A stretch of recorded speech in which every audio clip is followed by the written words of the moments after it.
Good evening, everyone. Good evening.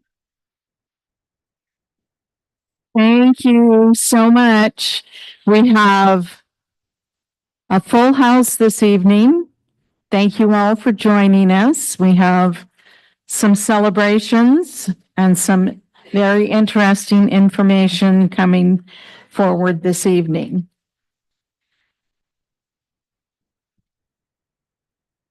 So once again, let us begin with roll call, please. Mr. Valencia? He'll be right back. Mr. Roundhead? Present. Mr. Wells absent this evening. Ms. Cabral? Present. Mrs. Cordero? Present.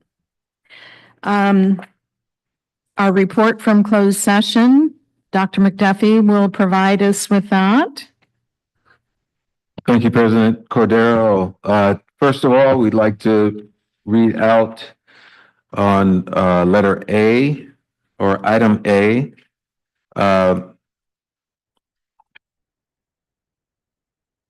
Board of Education accepted the administrative appointment of Shelley Hart, Coordinator of Educator Development. The roll call was unanimous. Congratulations. The Board of Education accepted the administrative appointment of Stephanie Lowe, Program Specialist, Library and Curriculum. The roll call vote was unanimous. The Board of Education accepted the administrative appointment of Linda Leonard, Program Specialist, Special Education. The roll call vote was unanimous.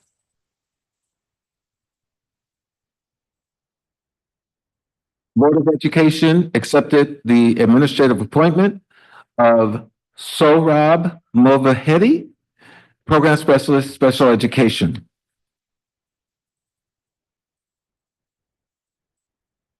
The Board of Education accepted the administrative appointment of Kevin Baldazan, Assistant Principal, Jimenez Elementary. Board of Education accepted the administrative appointment of Brett Strawman, Elementary Assistant Principal. The roll call vote was unanimous.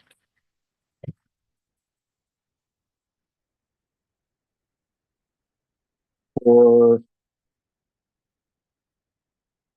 item E of closed session, the readout, the board approved a settlement agreement with SMEA concerning former certificated employee number 2131. The agreement provides for payment to the former employee in exchange for the full and complete resolution of the back pay, reinstatement, and retirement contribution issues related to the former employee in per decision number HOU 1761. The vote was unanimous. And that's all I have. The other items on closed session were B and C, conference with labor negotiators, B regarding CSEA, and back up. Item B was CSEA and C was with SMEA, and information was shared.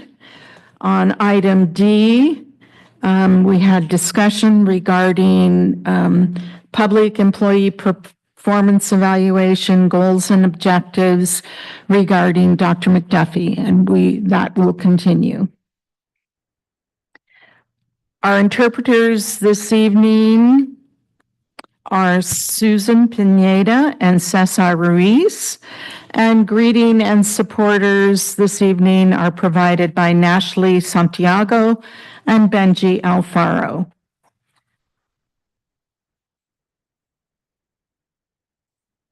Our inspiration tonight will be provided by Battles Elementary School, and usually they do the Pledge of Allegiance as well.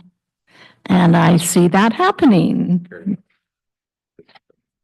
We still have For the Pledge of Allegiance, put your right heart over your heart. Ready, begin.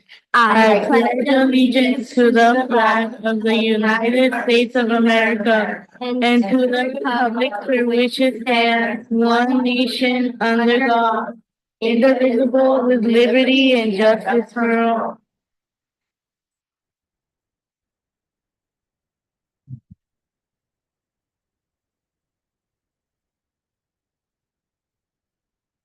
Thank you very much and welcome, Ms. Molina. Thank from you. Battles Elementary, and take it away. Good evening. I'm Carrie Molina, the assistant principal from Battles Elementary School. And tonight we have several members of our Battles student leadership team to tell you a little about the work they've done this year and an exciting upcoming trip. Our student leadership's teamwork has been mainly guided by our amazing and dedicated counseling staff, who I would ask to stand: Alexandra Medina, Amy Garcia, and Cindy Navarro Pineda. Also by Carla Ochoa, who couldn't be with us this evening. So I'm going to let the kids take it away, but after the students share about their year, we also have a video that highlights some of the activities that Battle students have been excited about this year.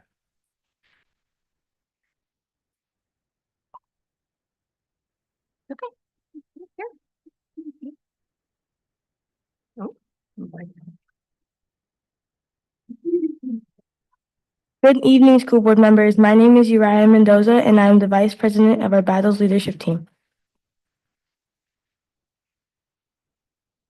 Hi, my name is Sofia Garcia, and I'm president of Battle's leadership team. Hi, my name is Jeanette Martinez, and I'm a commissioner of the Battle student leadership team. Hi, my name is Brittany, and I'm from student leadership team. Hi, my name is Lucero, and I'm from student leadership team. Hi, my name is Jimena, and I'm from student leadership team. Hi, I am Zulay Carmona, and I am the secretary of the Battles team of leadership. This year, our leadership team has planned many of the events at our school, including Red Ribbon Week and Kindness Week. Something new our leadership team has been doing this year is our morning announcements, where we share something about upcoming events and words of encouragement to our fellow classmates. I love being part of leadership because we get to work as a team and plan fun events for school. By being part of leadership, we get to build relationships and grow in our communication skills. My current role as president has allowed me to be a better decision maker and has built my confidence in public speaking. As a leadership team member, I hope to be a better role model for other students and inspire others by following the path of the bear, like being responsible, respectful, and kind to others. One thing we are looking forward to this school year is our upcoming Disney leadership trip in May. During this workshop, we are going to have the opportunity to learn and improve on our teamwork and communication skills. We prepared for this trip by working together to host a fundraiser selling Krispy Kreme donuts. Throughout this fundraiser, we were able to raise enough money for each student to enjoy meals in the park. But the remainder of the cost to attend the workshop wouldn't be possible without your support and our administrator support. Thank you for helping us become better leaders by giving us a once-in-a-lifetime opportunity to go to this leadership workshop.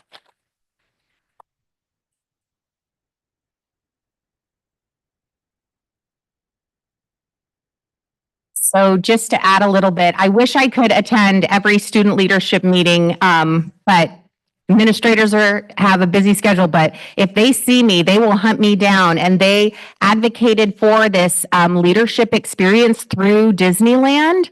And it was all coordinated through our counseling staff and paid for by site funds, as well as the college and career ready funds that the district allots us. And they have a whole day of leadership and teamwork activities planned to do in a few weeks. And so I really am impressed by their advocacy for wanting to learn more and do more. It was completely their decision to start our morning announcements and all the other fun that they mentioned. So we're really proud of your work.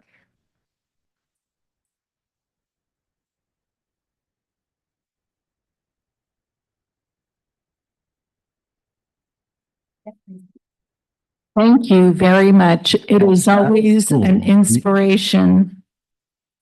Oh, the video. You believe that excellence comes from curiosity, experience, and perseverance. We try to have diverse opportunities for our students on campus to learn not only in the classroom but outside of the classroom.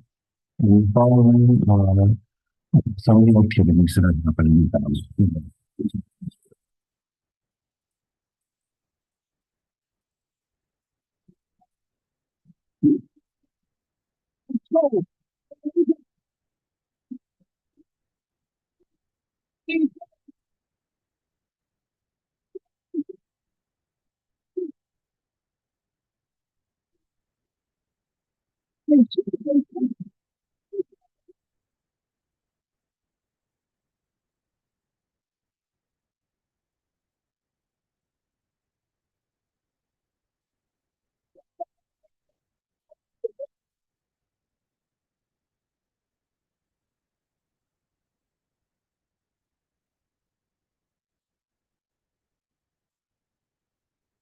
Hi, I'm overwhelmed with this to own the short captain. The best part of the community is also the great work that the girls bring to the team because they are very kind and very supportive with each other. We have also a very amazing coach that is very understanding with us. And the first British community is awesome because we can be also to support each other. just an amazing way. I think as a coach, you want to see growth in your players and sportsmanship, and camaraderie. And I saw that. Winning the championship was awesome, but it was even more rewarding, like seeing the people who hadn't really kicked a soccer ball before. And they're using the inside of their foot. They're using the outside. They're hustling. And yeah, overall, just an amazing experience. And hopefully we can win it again next year. Okay, a couple of things that I like about the bike program is it teaches us how to be safe in your helmets and always check your leg, your pants, everything else so that you're safe to ride and you don't get hurt. And they're teaching us also how to ride a bike just in case we don't know how to. So I think that's really cool about the bike program. And also we stop at stop signs so then we don't get, we don't run into cars. And they're teaching us how to use the brakes and stuff. They're teaching us a lot about bikes. And that's a couple of things why I like the bike program. Hi, my name is Sophia Garcia, and I'm in fifth grade. I'm in the Battles Robotics team. And what I really like about it is we get to learn engineering, the homework, and it just really gives me something to look forward to after school.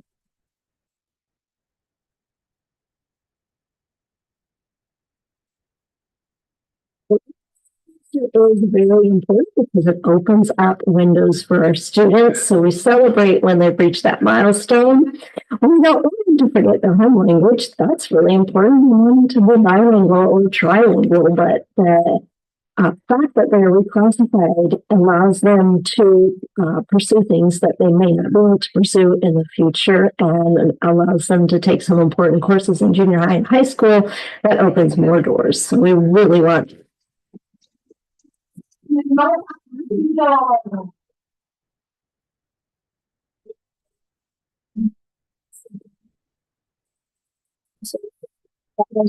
the team and celebrate the progress as a team and together skills. We could more learn more of the skills.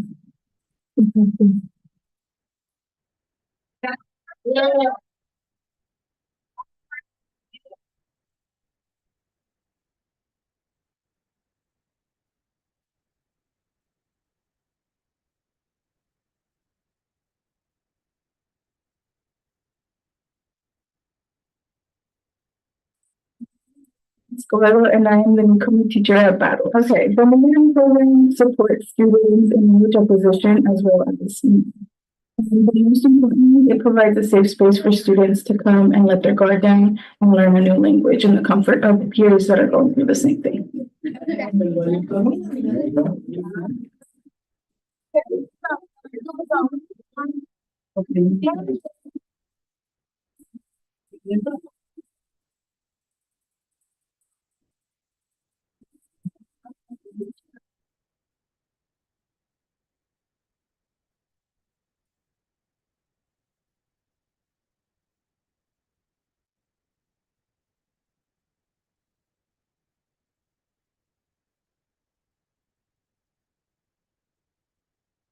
Thank you very much, Battle Bears. You are an inspiration. The leadership team is always exciting, and it gives me a lot of hope for our future, that we are growing leaders that can make decisions and know how to use their voice in constructive ways and get things accomplished that they feel that are important. And hopefully one of those is completing your education, because that right there will allow you to have or continue to grow the skills that you need to advocate for yourself. Thank you to the parents who have joined us tonight to support your students. That is always a key element in the success of your students. So once again, thank you. Anyone else? All right, thank you very much.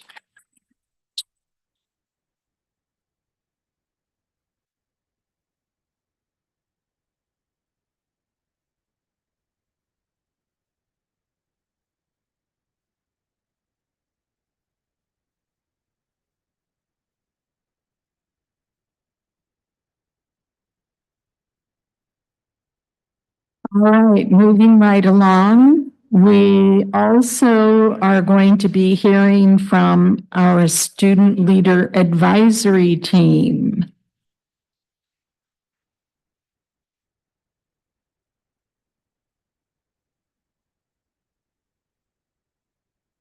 Led by Miss Stanley. And here they come.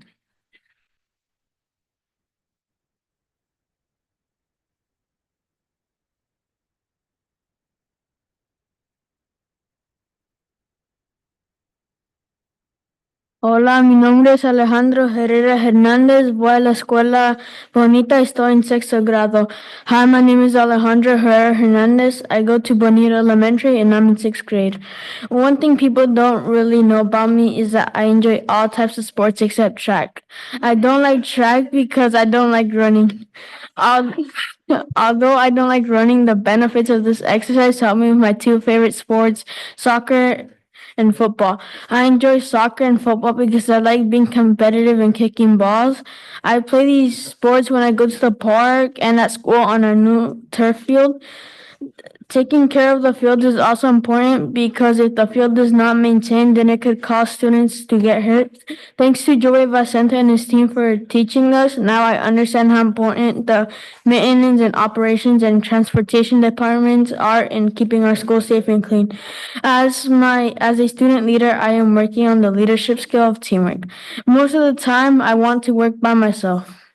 Before, working in groups was hard for me because if one person messes up or plays around, it could have a negative impact on task completion. One way I could solve this problem is by trusting my teammates and motivating them to stay on task instead of messing around. For example, when I am working with different students on a project, I check in with their progress to make sure they are on task. Being part of the student advisory team has helped me learn that communication is important part of teamwork because it can help a group succeed. Gracias por estar conmigo esta noche. Thank you for being with me this night.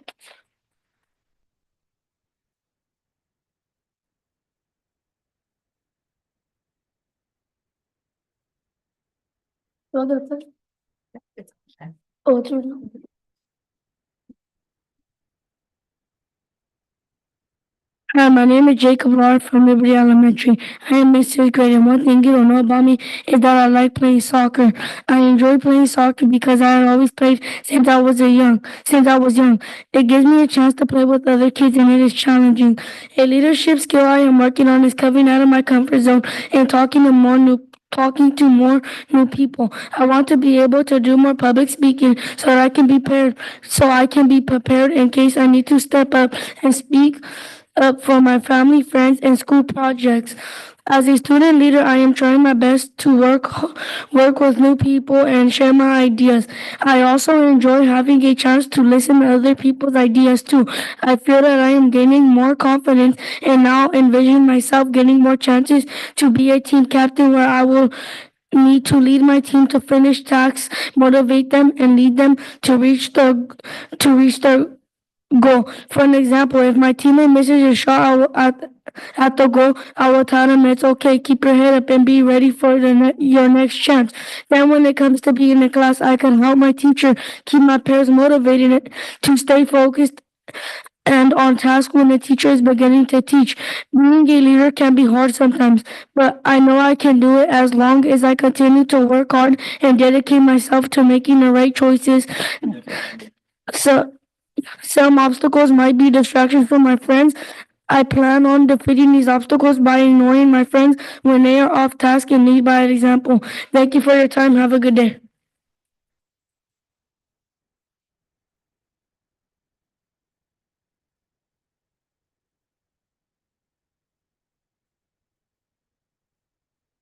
Hello, my name is Matthew Garcia Larita. I'm a sixth graders at Battles Elementary. Something interesting about me is that I go to after school robotics, and my favorite thing about it is that I can battle my own school without having the stress of battling at the competitions. Another thing about me is that I want to go to an Ivy League school and study to make some type of business in the medical field. So far in leadership, I've been trying to work to speak in big groups. I've started by just talking to one person in a group on my campus. I'm trying to make a fundraiser of some sort. So far, one challenge right now is trying to find out on how to start. Even though leadership can be challenging, it is important because it gives kids the chance to make changes at their school.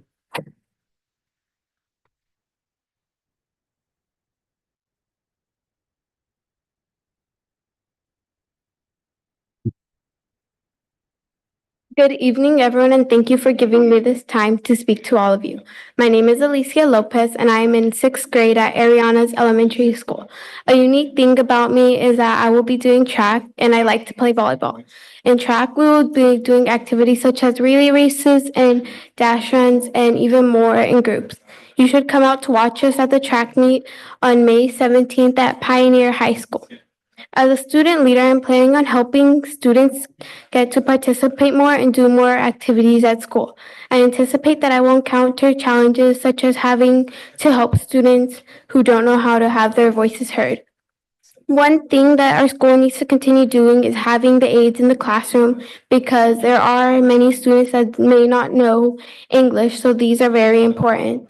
One thing that our school should stop doing is just giving students worksheets because not all can learn this way. Some may need to work in groups or need to be taught by an example. Thank you for giving me this time to speak to all of you.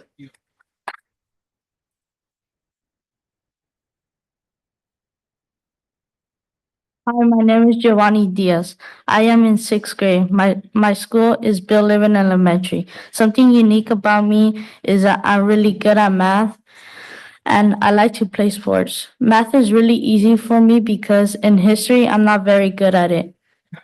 But in math, I'm good at it. I play soccer for a club called Surf. A leadership skill I'm working on is speaking up. I mostly speak up in school and for my soccer club. On my campus, my principal and I did bubbles for autism awareness. Each grade took turns going to the grass to blow bubbles. There were a lot of kids that were excited. We also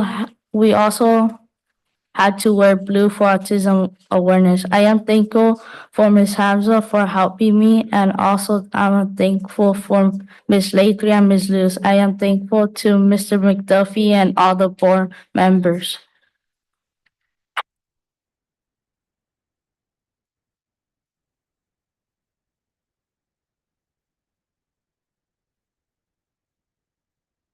Again, a very impressive group of students who are going to be leaders as they move on to junior high and high school. So thank you very much.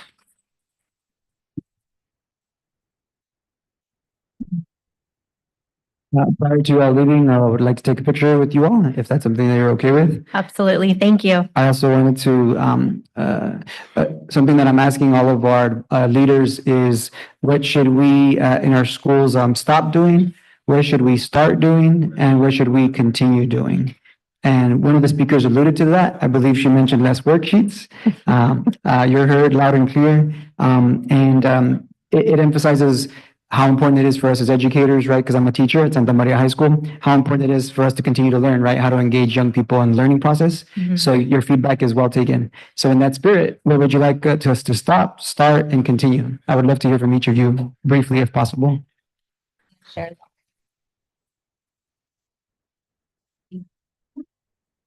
Like I mentioned before, also the aides, I find them very important because I know at my school we have a good amount of chunk of students that don't speak English or need help with certain topics. So these are definitely something beneficial for them.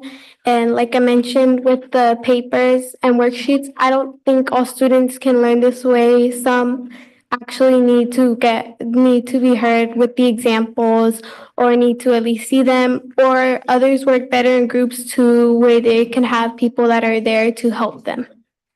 Thank you very much.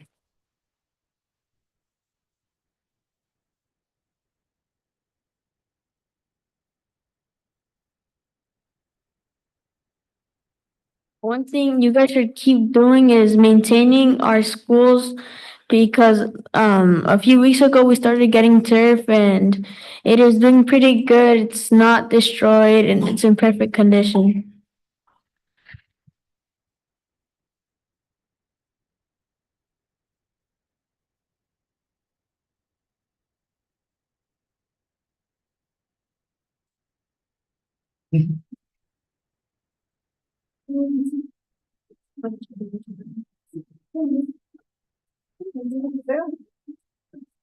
That's it.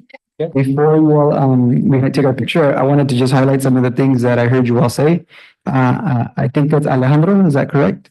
I love how you began by introducing yourself in English and in Spanish. That's something that we're committed to making sure that our young people are proud of their native language because it honors their culture, it honors their families, and it also makes you more competitive in the global economy. So many benefits. So thank you for doing that for us.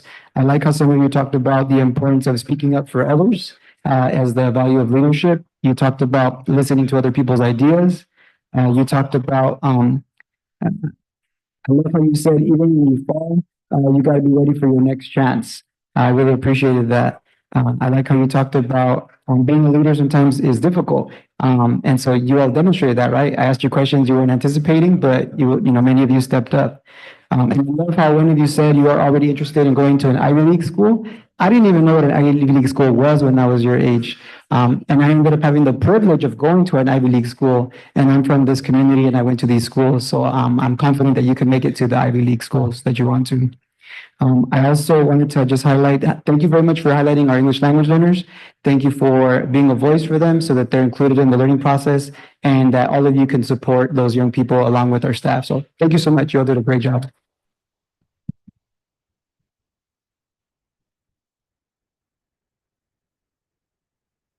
Yeah, picture time. All right. Thank you very, very much.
Good evening, board members.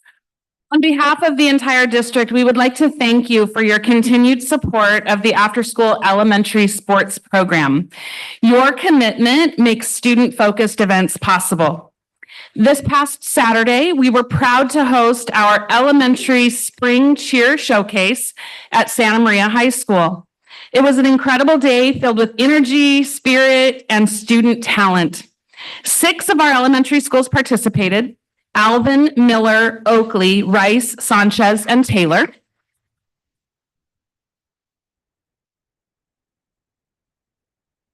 Each team brought their enthusiasm and hard work to the stage.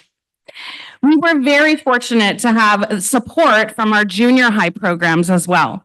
Both Fessler Junior High, coached by Audrey Sewell and Sharon Stritch,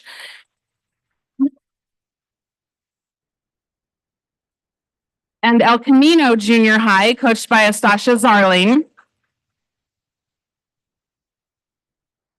Both of those teams attended to perform and to cheer on our younger athletes, helping to build a sense of community across these grade levels. Elementary teams competed in 2 main categories: team cheer and team dance. Additionally, individual team members had the opportunity to shine in the jump competition, showcasing their skills in the herky and the toe touch. A special thank you goes out to Rochelle Aziz for being a judge and for coordinating local cheer coaches and high school cheerleaders who volunteered their time and expertise for this event. Tonight, we are proud to invite our individual jump winners to be recognized. So please come up when your name is called. Ashley Gutierrez earned 3rd place in the herky and in the toe touch.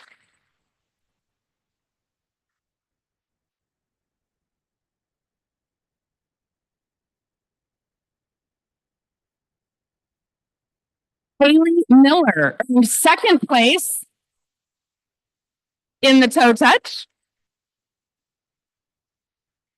Emma Resendez earned second place in the herky and first place in the toe touch.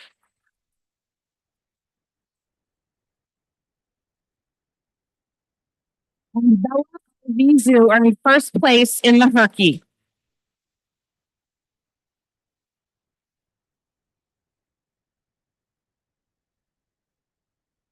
Congratulations to all of our jump winners.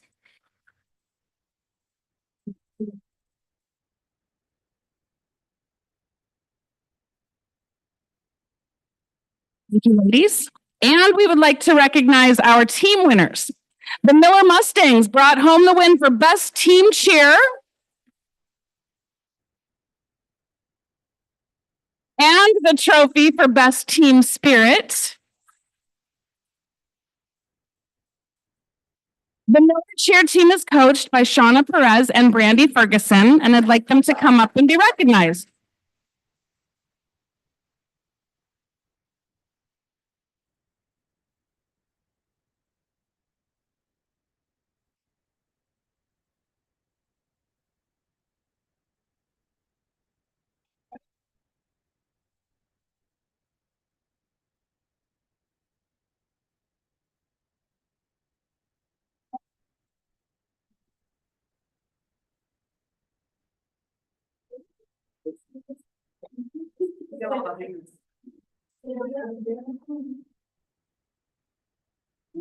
I'd like to invite the parents up as well to take pictures if you'd like.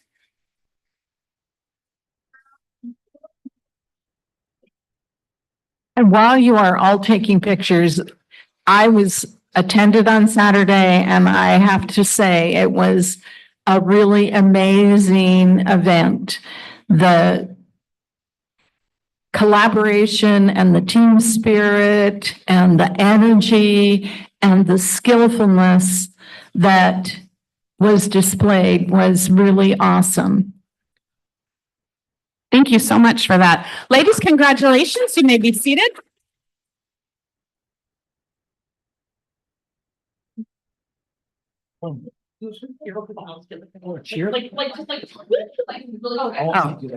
Hit your marks, ladies. Hit your marks. Like whatever you do. You guys okay. We count it, then I'll be gonna do it, okay?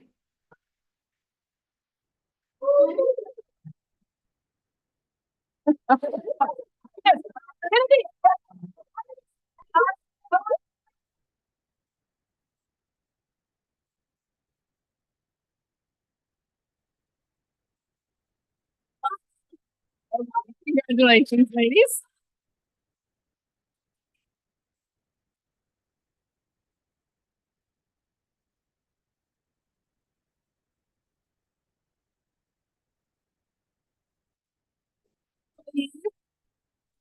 To recognize the Rice Eagles, coached by Amanda Everett and Tara Crowell, for earning the best team dance.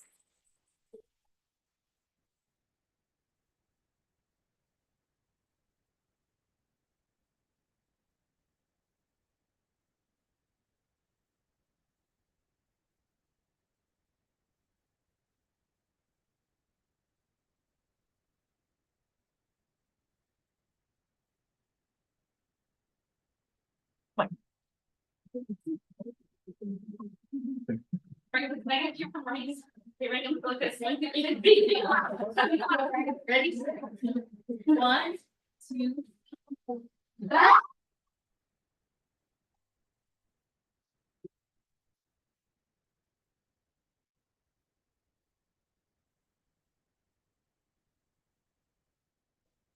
No.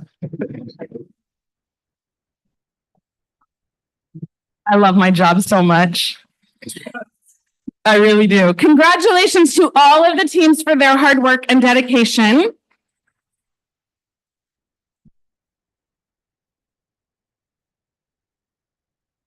And thank you again to our board members for your continued support of our after-school elementary sports programs.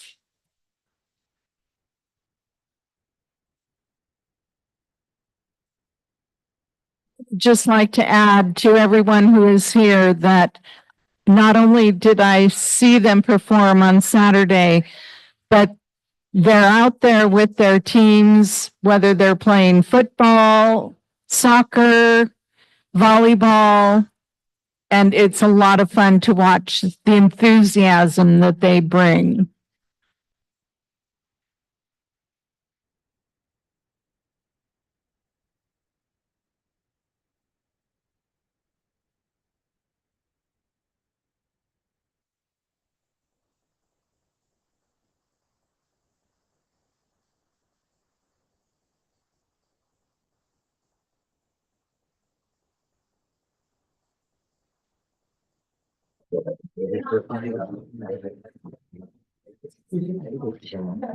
Okay, moving right along, public comment period. Public comments are intended for members of the public to address the Board of Education on items involving the school district.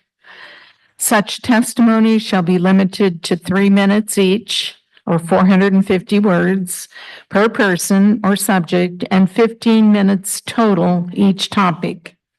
If an answer to a specific question is requested, the board president will, if appropriate, direct administration to respond in writing. To address the board, you are asked to fill out a request to speak form and provide it to the superintendent prior to this part of the agenda. So we will start. Do we have comments on agenda items? No, we do not. Comments on non-agenda items? Yes, we do. And we'll start with Cheryl Austin.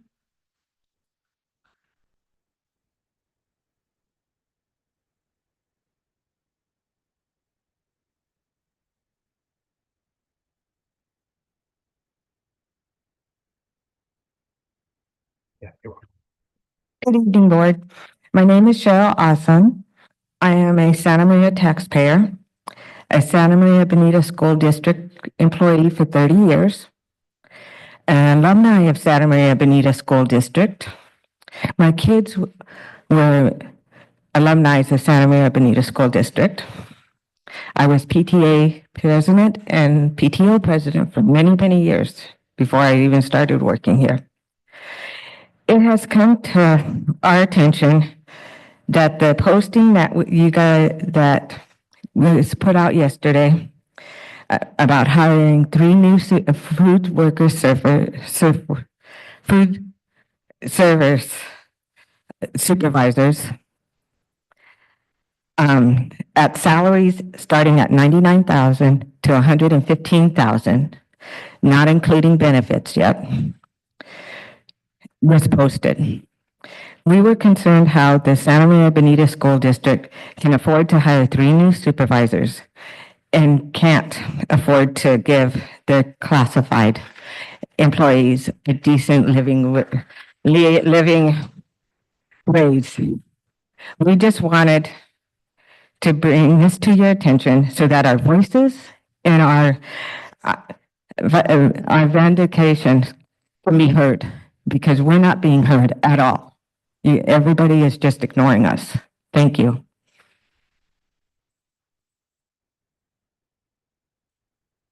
Krista Kringle.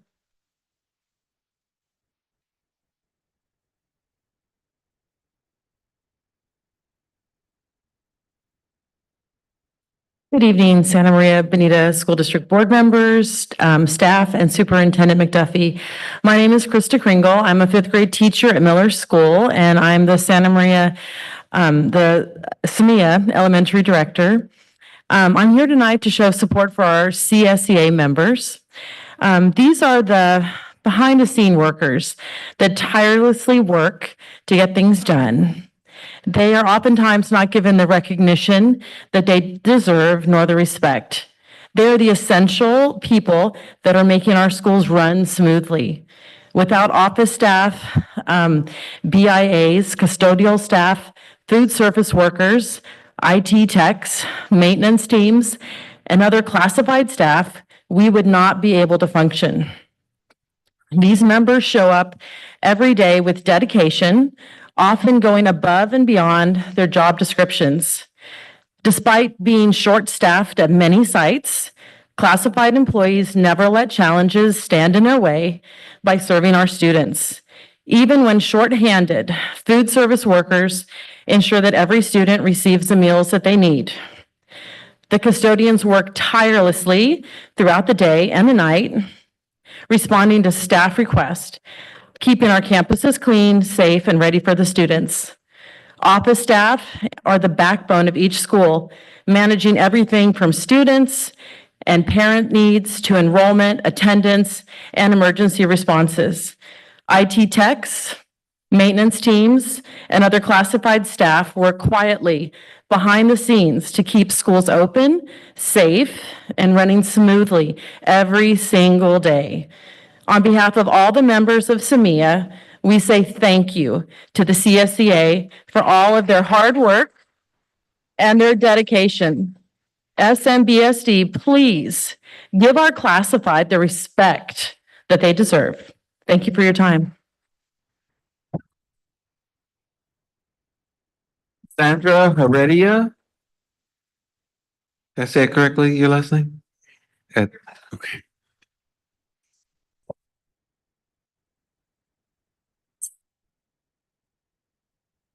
Board members, my name is Sandra Heredia, school psychologist at Miller Elementary School.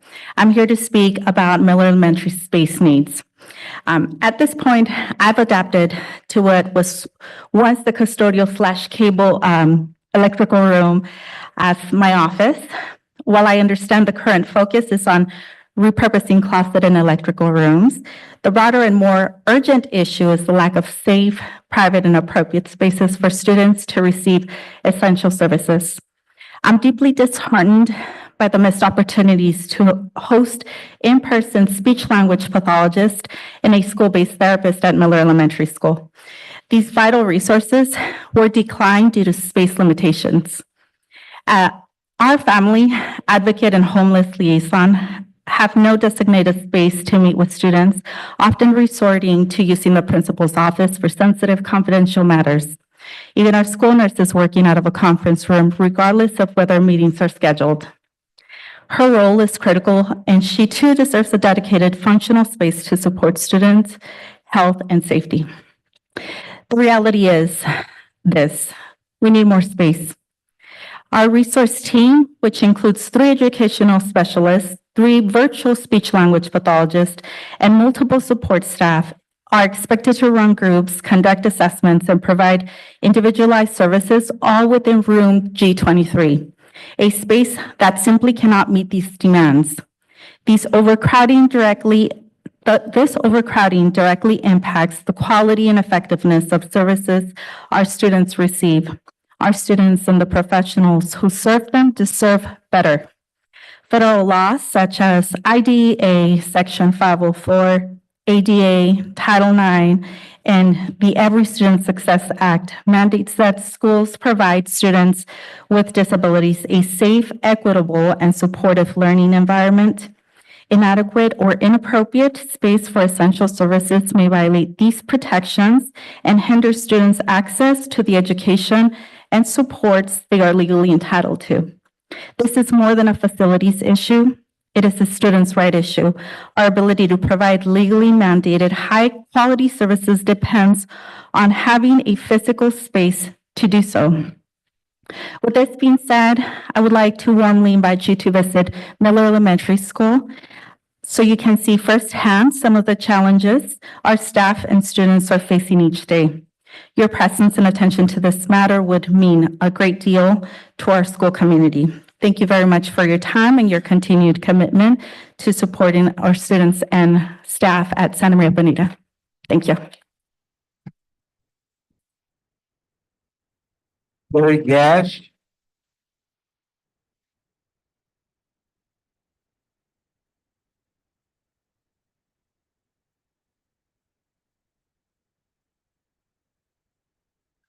Good evening, esteemed board members. My name is Jerry Gash, and I'm a special education resource teacher at Miller Elementary School. Tonight, I'm here to share a persistent and solvable challenge. one that continues to go unaddressed despite repeated efforts at the site and district level. At Miller Elementary, IEP meetings can only be scheduled after school from 3:00 p.m. to 4:00 p.m. The reason? We cannot consistently secure substitute teachers to cover general education staff during the instructional day. Even when substitutes are scheduled in advance, they're often reassigned to other sites last minute. This results in cancellations, sometimes just minutes before parents arrive. Compounding the problem, we have the following issues. First, we have only one site interpreter who is only available until 4:00 p.m. Due to overwhelming demand, district interpreter requests have been paused. Third, we have just one school psychologist and one speech and language pathologist, meaning we at times cannot staff 2 IEP meetings simultaneously after school. This often limits us to just one meeting per day.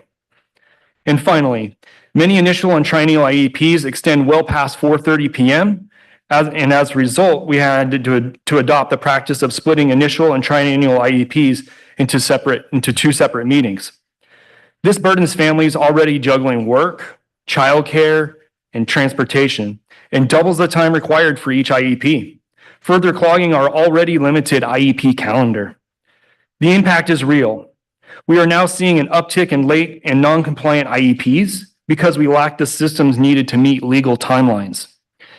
This also disproportionately impacts families who are only available during school hours and creates inequitable access to the IEP process, further aggravating non-compliance. I raised these concerns with site administrators, district personnel, and even members of our union's executive board. While everyone acknowledges the problem, no workable solution has yet been discovered. That's why I'm here tonight, to ask for your support. We are requesting the ability to hold IEP meetings during the school day, supported by consistent substitute coverage and interpreter availability. It's not just a logistical issue, it's an equity issue. Our families deserve equitable access. Our students deserve timely services, and our staff deserves systems that allows them to do their jobs effectively and lawfully. With your leadership, I believe we can build a more functional and inclusive IEP process. Thank you for your time, your service, and your ongoing commitment to students, families, and educators.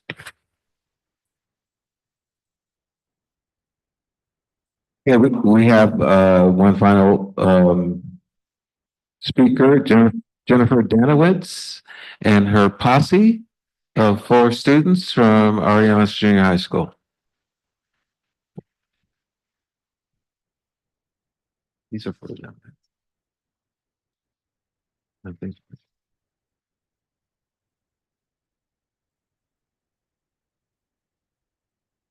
Good evening. My name is Mark. I'm currently an 8th grade student at Ariana's. I'm also a web leader and the ASP leader. President, my bad. Today, I'm accompanied by Alexis, Brisa, and Jen, and our amazing advisor and teacher, Mrs. Danowitz. We are here to give a quick presentation about our upcoming open house on May 14th. This presentation will be presented in 3 languages, English, Spanish, and Tagalog. Good evening, members of the school board, cabinet, and families. My name is Alexis, and this is Jenny, and we are 8th graders and web leaders at Ariana's Junior High. I'm here on behalf of Ariana's Junior High to extend a heartfelt invitation to our upcoming open house and the community carnival on Wednesday, May 14th. This event is more than just a tour of our campus. It's a celebration of our entire Ariana Junior High community, which includes our incredible students, dedicated staff, supportive families, and amazing administrators. We are excited to open our doors not only our current and incoming families, but also to anyone in the community who wants to experience what makes Ariana's Junior High such an exciting place to learn and grow. At Ariana's Junior High, we take pride in our core belief. We promote and encourage students to be ready to learn, ready to be challenged, ready to succeed, and ready to soar. And that is exactly what this evening is about, showcasing the heart of our school. The evening begins at 5:30 p.m. with a meeting for our incoming 7th graders and their families, as well as an Ariana's band concert. Then from 6:15 to 7:45, guests can can explore booths from our academic departments, clubs, sport teams, and organizations. Booths will include student work like our art students' awesome gallery, as well as games, food, and activities for all ages like a bounce house.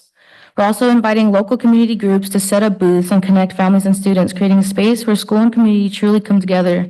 We're also thrilled to have a family-owned and operated food truck, Soy Tu Cocina, selling delicious food from 4:30 to 7:45, and the local band, Banda Guadalupe, playing live music, adding more to our event. We would be honored to have your support and presence at our open house, and we sincerely hope the greater Santa Maria community will join our celebration too. We're proud of our school, and we believe this evening will show just how special the AGH experience really is. Thank you so much for your time, and we hope to see you there. Buenas noches, miembros de la Junta Escolar, Gabinete y familias. Me llamo Brisa. Soy estudiante de octavo grado y líder de web de la Escuela de la Arianas. Le envío una cordial invitación en nombre de nuestra escuela para nuestra próxima jornada de puertas abiertas y carnaval comunitario el miércoles 14 de mayo. Este evento es más que un simple recorrido por nuestro campus. Es una celebración de toda la comunidad y nuestra escuela, que incluye a nuestros increíbles estudiantes para el dedicado, familias que nos apoyan y un excelente personal administrativo. Nos entusiasma abrir nuestras puertas y no solo nuestras familias actuales y futuras, sino también cualquier miembro de la comunidad que desea experimentar lo que hace nuestra escuela un lugar tan emocionante para aprender y crecer. En nuestra escuela nos enorgullecemos de nuestra convicción fundamental. Promovemos y alentamos a nuestros estudiantes para estar listos para aprender, listos para afrontar retos, listos para el éxito y listos para volar. Y de eso se trata precisamente este evento, mostrar la esencia de nuestra escuela. La velada comienza a las 5:30 p.m. con una reunión para nosotros alumnos del 7 grado y sus familias, además de un concierto de la banda de Arianas de 6:15 p.m. a las 7:45. Los invitados podrán probar los stands de nuestros departamentos académicos, clubes y equipos deportivos y organizaciones. Los stands incluirán trabajos de los estudiantes, como la increíble galería de nuestros estudiantes de arte, además de juegos y comida y actividades para todas las edades, como un castillo inflable. También invitamos grupos comunitarios locales a instalar stands y conectar a sus familias y estudiantes, creando un espacio donde la escuela y la comunidad realmente se unen. Nos complace contar con un food truck similar, Soy Tu Cocina, y que venderán deliciosa comida de 4:30 p.m. a las 7:45 p.m. y con la banda local, Banda Guadalupe, que tocará música en vivo, lo que enriquece aún más nuestro evento. Sería un honor para nosotros contar con su apoyo y presencia en nuestra jornada y puertas abiertas, y esperamos sinceramente que la comunidad de Santa María también sea una a nuestra celebración. Estamos orgullosos de nuestra escuela y creemos que esta noche demuestra lo especial que es la experiencia y nuestra escuela. Muchas gracias por su tiempo y esperamos verte allí.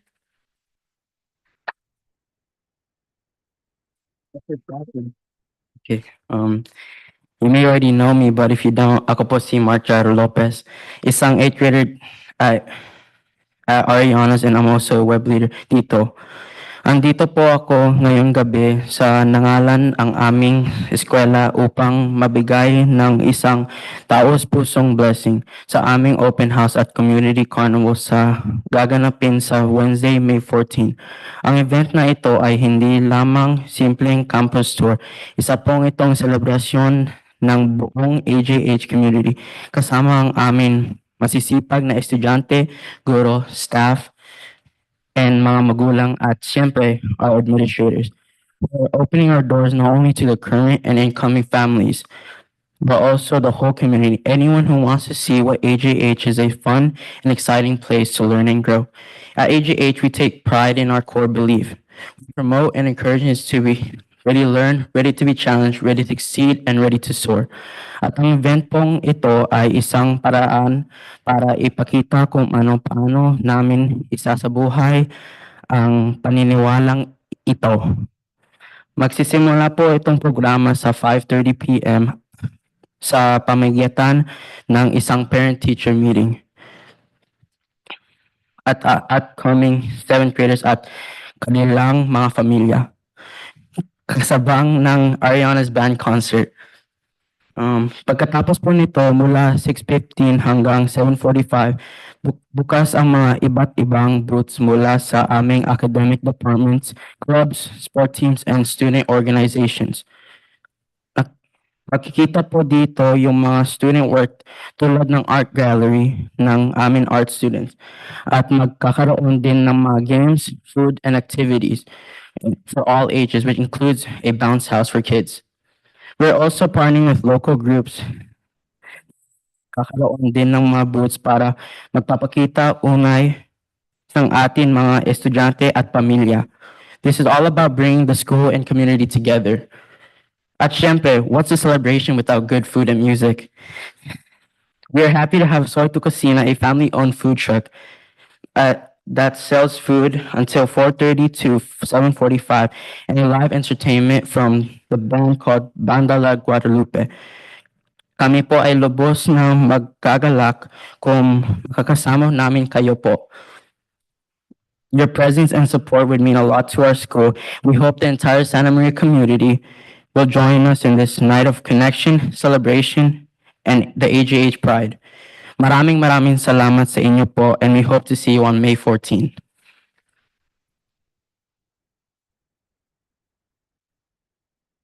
Thank you for allowing our students this opportunity to come and invite you personally to our open house and community carnival. This will be the second time Arianas has done something like this, flipping the script on what a traditional open house is and really making it about bringing people together and showcasing the amazing work that they are putting on. This is all student run and student organized, and the adults are there to support.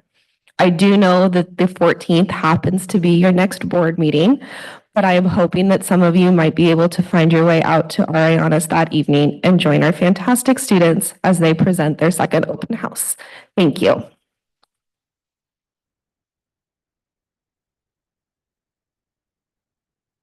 Well,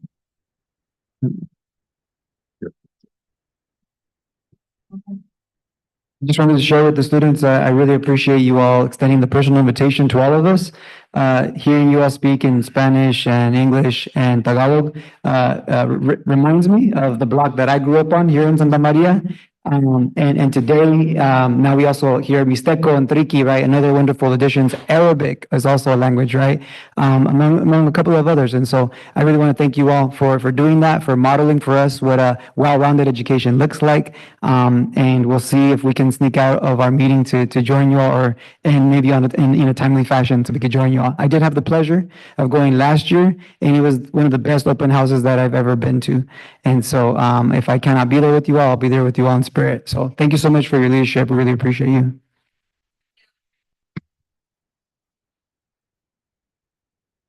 That's all the public comment we have. Thank you. Moving on, approval of the agenda as presented. President Cordero, I'd like to pull two consent items, B5 and 6. Okay, did everyone get that? And that's, yeah, from the consent items 10. Okay, so we are looking at approval of the agenda as amended. Is there a motion? I'll second. Or a motion. I'll move. Moved by Mr. Hollinshead, seconded by Mr. Valencia. I'm sorry, that's perfectly fine. All those in favor, roll call, please. Mr. Valencia? Aye. Mr. Hollinshead? Aye. Ms. Cabral? Aye. Mrs. Cordero? Aye, and that means when I said all those in favor, that if you said no, whatever. All right, consent items. We also need to approve the consent items as amended.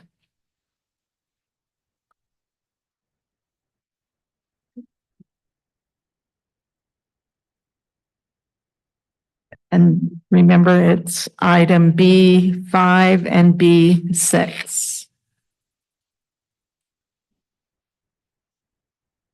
Don't we approve the consent agenda separately?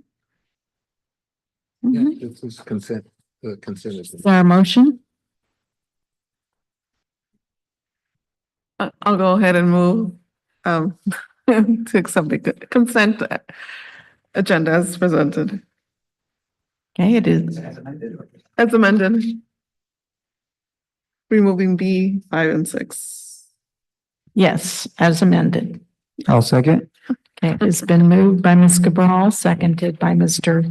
Valencia to approve the consent items as amended. Roll call. Mr. Valencia? Aye. Mr. Valencia? Aye. Ms. Cabral? Aye. Mrs. Cabral? Aye. Action items. We start off with a public hearing, which means that the public hearing is in regards to approving the special education extended school year waiver.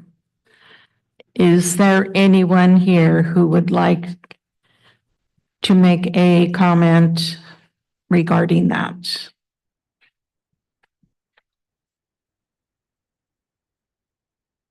Okay, I don't see anybody jumping up. So we will close the public hearing and move on to 11B. Time that we open and close it. 7 p.m. and then- As, okay, 7:10, 7:10 and a half. We don't need, no. Item 11B, approve the special education extended school year waiver, and our presenter is Mr. Uribe.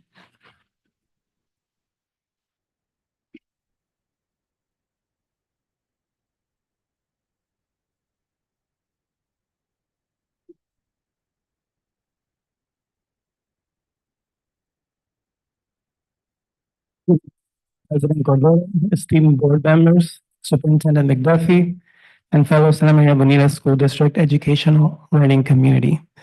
Today, I'm here to present and ask that you approve the extended school year waiver. I'm going to talk a little bit about what that entails. So, moving with and aligning with our current mission to provide children with inclusive opportunities and inclusive environments for learning. This waiver will continue our efforts in providing those spaces for our students.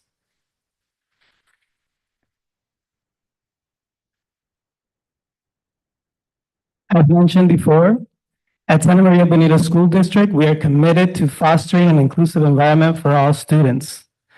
As part of our ongoing efforts to provide equitable opportunities for our students with disabilities, we would like to continue this process and therefore ask that we provide an adjustment to the extended school year timeline.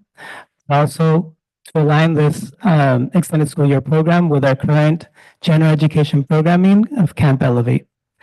And so the proposal would reduce extended school year from 20 days to 15 days. Why 15 days? Currently, the general education program is 15 school days. And so we would like to mirror the same schedule in order to provide families a single schedule to follow during the summer. Okay. We also would be increasing the time. Typically, our extended school year is only 4 hours a day, but in order to meet similar time for students to participate over the summer, we've increased it to 5 hours a day to match that of the general programming.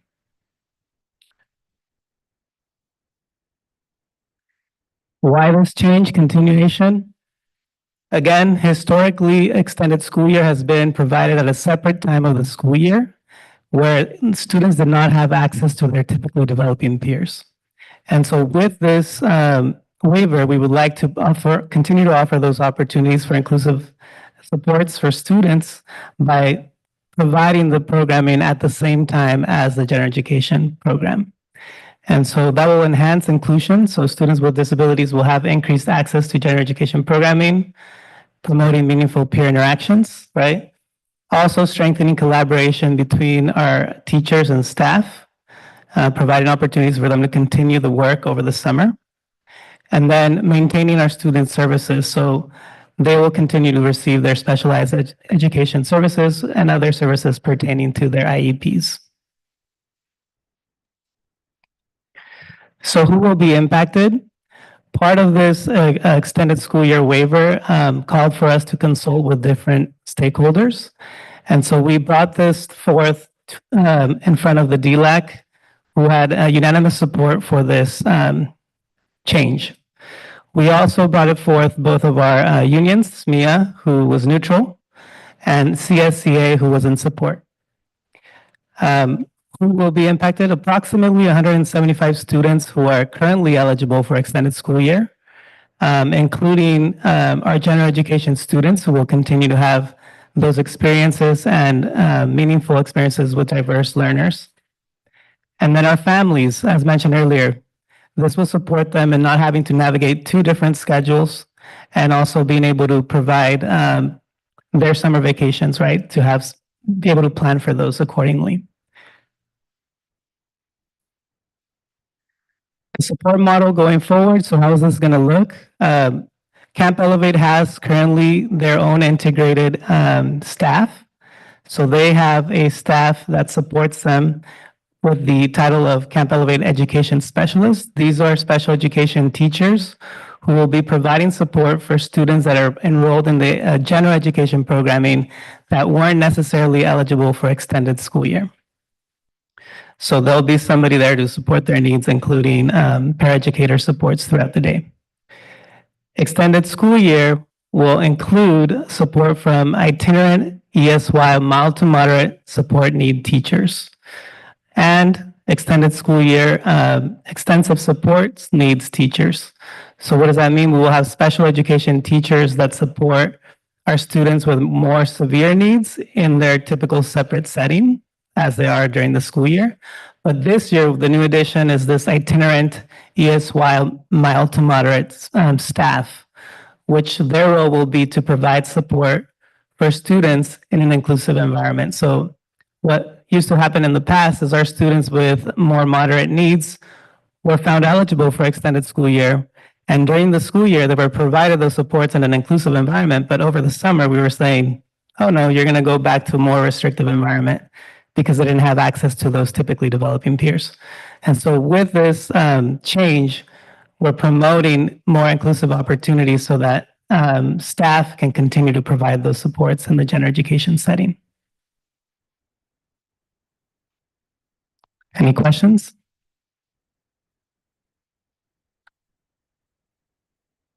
Thank you for that. It was, so one of my questions I had in listening to your presentation is oftentimes when we're presented with this information, it'll stay, it's discussed how it will be staffed. And so do we have that staff on board already? Do we have that all allocated? Do we know that we have each and every one of those people in positions? Because I know that, you know, one of the problems we have at this school district is that we don't always have staffing that's appropriate for the goals we've set or for the programs we're implementing. So do we have all those people signed up for the summer or for this extended school year in all those positions that you've described for all that support and ready to go? Currently, we have multiple applicants. So we are looking to see which applicants meet the needs of the students, particularly with our paraeducator positions. We have to follow certain protocols with regards to HR as to who is eligible for those positions. So yes, we do have a lot of applicants, but we may need more applicants depending on the students who are eligible. So for extended school year, if students are found eligible, they can continue to be found eligible throughout the end of the school year. But for this moment, for the currently 175 who are eligible, we do. Okay, thanks. Because for me to say yes to a program without knowing whether it's fully staffed I'd rather have you come and know that when something's presented to us, and I'm not picking you up, Mr. Uribe, but when we have something presented to us, rather than this is how we're going to do it, it's fully staffed. In fact, we have more applicants this year than we've had in the past. So perfect. That won't be a concern. We just have to be able to follow those HR guidelines so that we hire staff who are qualified and are appropriate for the positions. Thanks. And when you refer to staff, I'm assuming you are also including teachers? They all will be aware that they will have students that for inclusion in their classes for Camp Elevate. Correct. Yes. Okay. Thank you. Any other questions? Not so much question, just appreciation because, checking in with our union folks, right? And asking them, yay, nay, checking in with our parent meetings. I think it was DLAC specifically, right?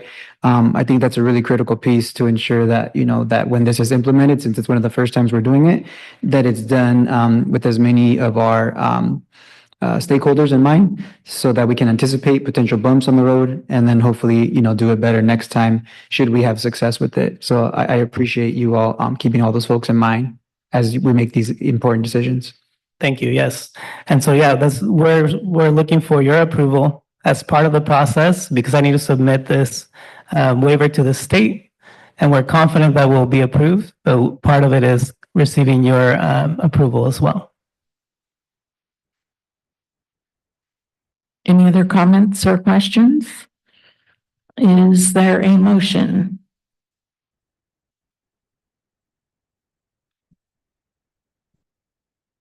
I'll go ahead and move that the Board of Education approve the special education extended school year waiver as presented.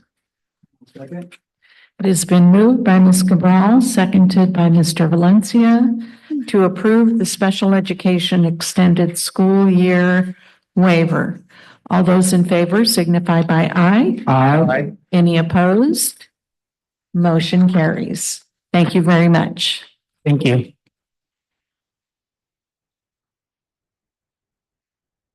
Item 11C, approval of letters supporting safe spaces for students on K-12 school campuses. Dr. McDuffie. Thank you, President Cordero. The Santa Maria Bonita School District is committed to fostering a safe and supportive environment for all of our students.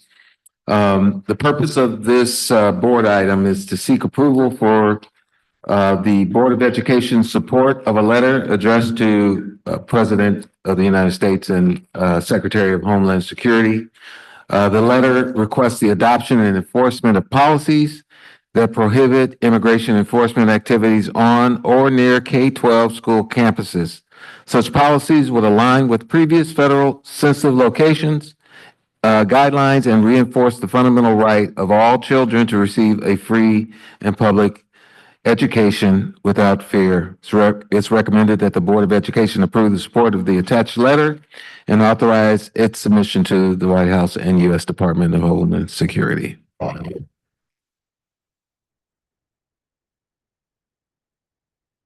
Any questions? Okay, yes? It's not so much just a question, it's more a request from the board to see if they would be interested in reading the letter. And if not, I'd be happy to do so on my own. Okay. You don't mind? Okay, all right. All right, so seeing no interest from the board, I'll go ahead and read the letter on my own. And I would like to give some context to where this letter came from. I received a letter that Lompoc Unified School District sent, similar in context to this letter here. And also I attended a city council meeting where our local students also requested letters like this, informing our federal government that the current policies that are deporting our families are creating great anxiety, great distrust in our institutions, a lack of attendance for our students. And so that's where, this came from. Also, we had our teachers union come and show and express interest in a letter like this. And so many of our educational partners and people in our community came to us. I appreciate our staff for following up on this with that sense of urgency, because clearly this is an urgent matter for our families. So I wanted to just show my appreciation and share where this letter came from. So I'll go ahead and start. The letter reads, Dear President Trump and Secretary Noem, we are writing to you on behalf of Santa Maria Bonita School District Board of Education to express our deep concern regarding immigration enforcement activities on K-12 school campuses. Our schools must be places where all students feel safe, supported, and free to learn without fear. For many of our students, particularly those from immigrant families and those living without legal status, the presence or threat of immigration enforcement on school campuses undermines this fundamental principle. It fosters an environment of fear, discourages students from attending school, and creates barriers to their ability to fully engage in learning. While we respect the role of immigration enforcement, we strongly believe that schools should not be spaces where these activities occur. Federal law obligates us to provide all children, regardless of immigration status, access to a free K-12 public education. To fulfill this duty, our schools must be safe zones where students and their families can participate in education without fear of detention, deportation, or other immigration-related consequences. The impact of immigration enforcement on or near school campuses extends beyond the classroom. Students who live in fear experience increased anxiety, absenteeism, and diminished academic performance. Our educators and staff work tirelessly to foster an environment of safety and trust, but these efforts are jeopardized when immigration enforcement disrupts that atmosphere. We urge you to adopt and enforce policies that explicitly prohibit immigration enforcement activities on or near K-12 school campuses. This would align with the principles behind the federal government's previous sensitive locations guidelines and reinforce our nation's commitment to education and the well-being of children. Investing in education means investing in the future of our country. Ensuring that all students, regardless of their background, can learn without fear will not only benefit them as individuals, but also strengthen our communities as a whole. We respectfully request your immediate attention to this matter and your commitment to ensuring clear protections for our students and their families in schools nationwide. Thank you for your consideration. Sincerely, Santa Maria Bonita School District Board of Education. That concludes the letter.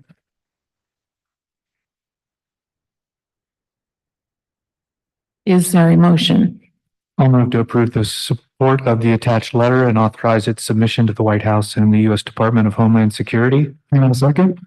It has been moved by Mr. Hollinshead, seconded by Mr. Valencia to approve the support of the attached letter and authorize its submission to the White House and the U.S. Department of Homeland Security. All those in favor? Aye. Any opposed? Motion carries. Discussion items. Item 12A. Discussion and consideration of upcoming general obligation bond sale and related documentation. Mr. Beecher.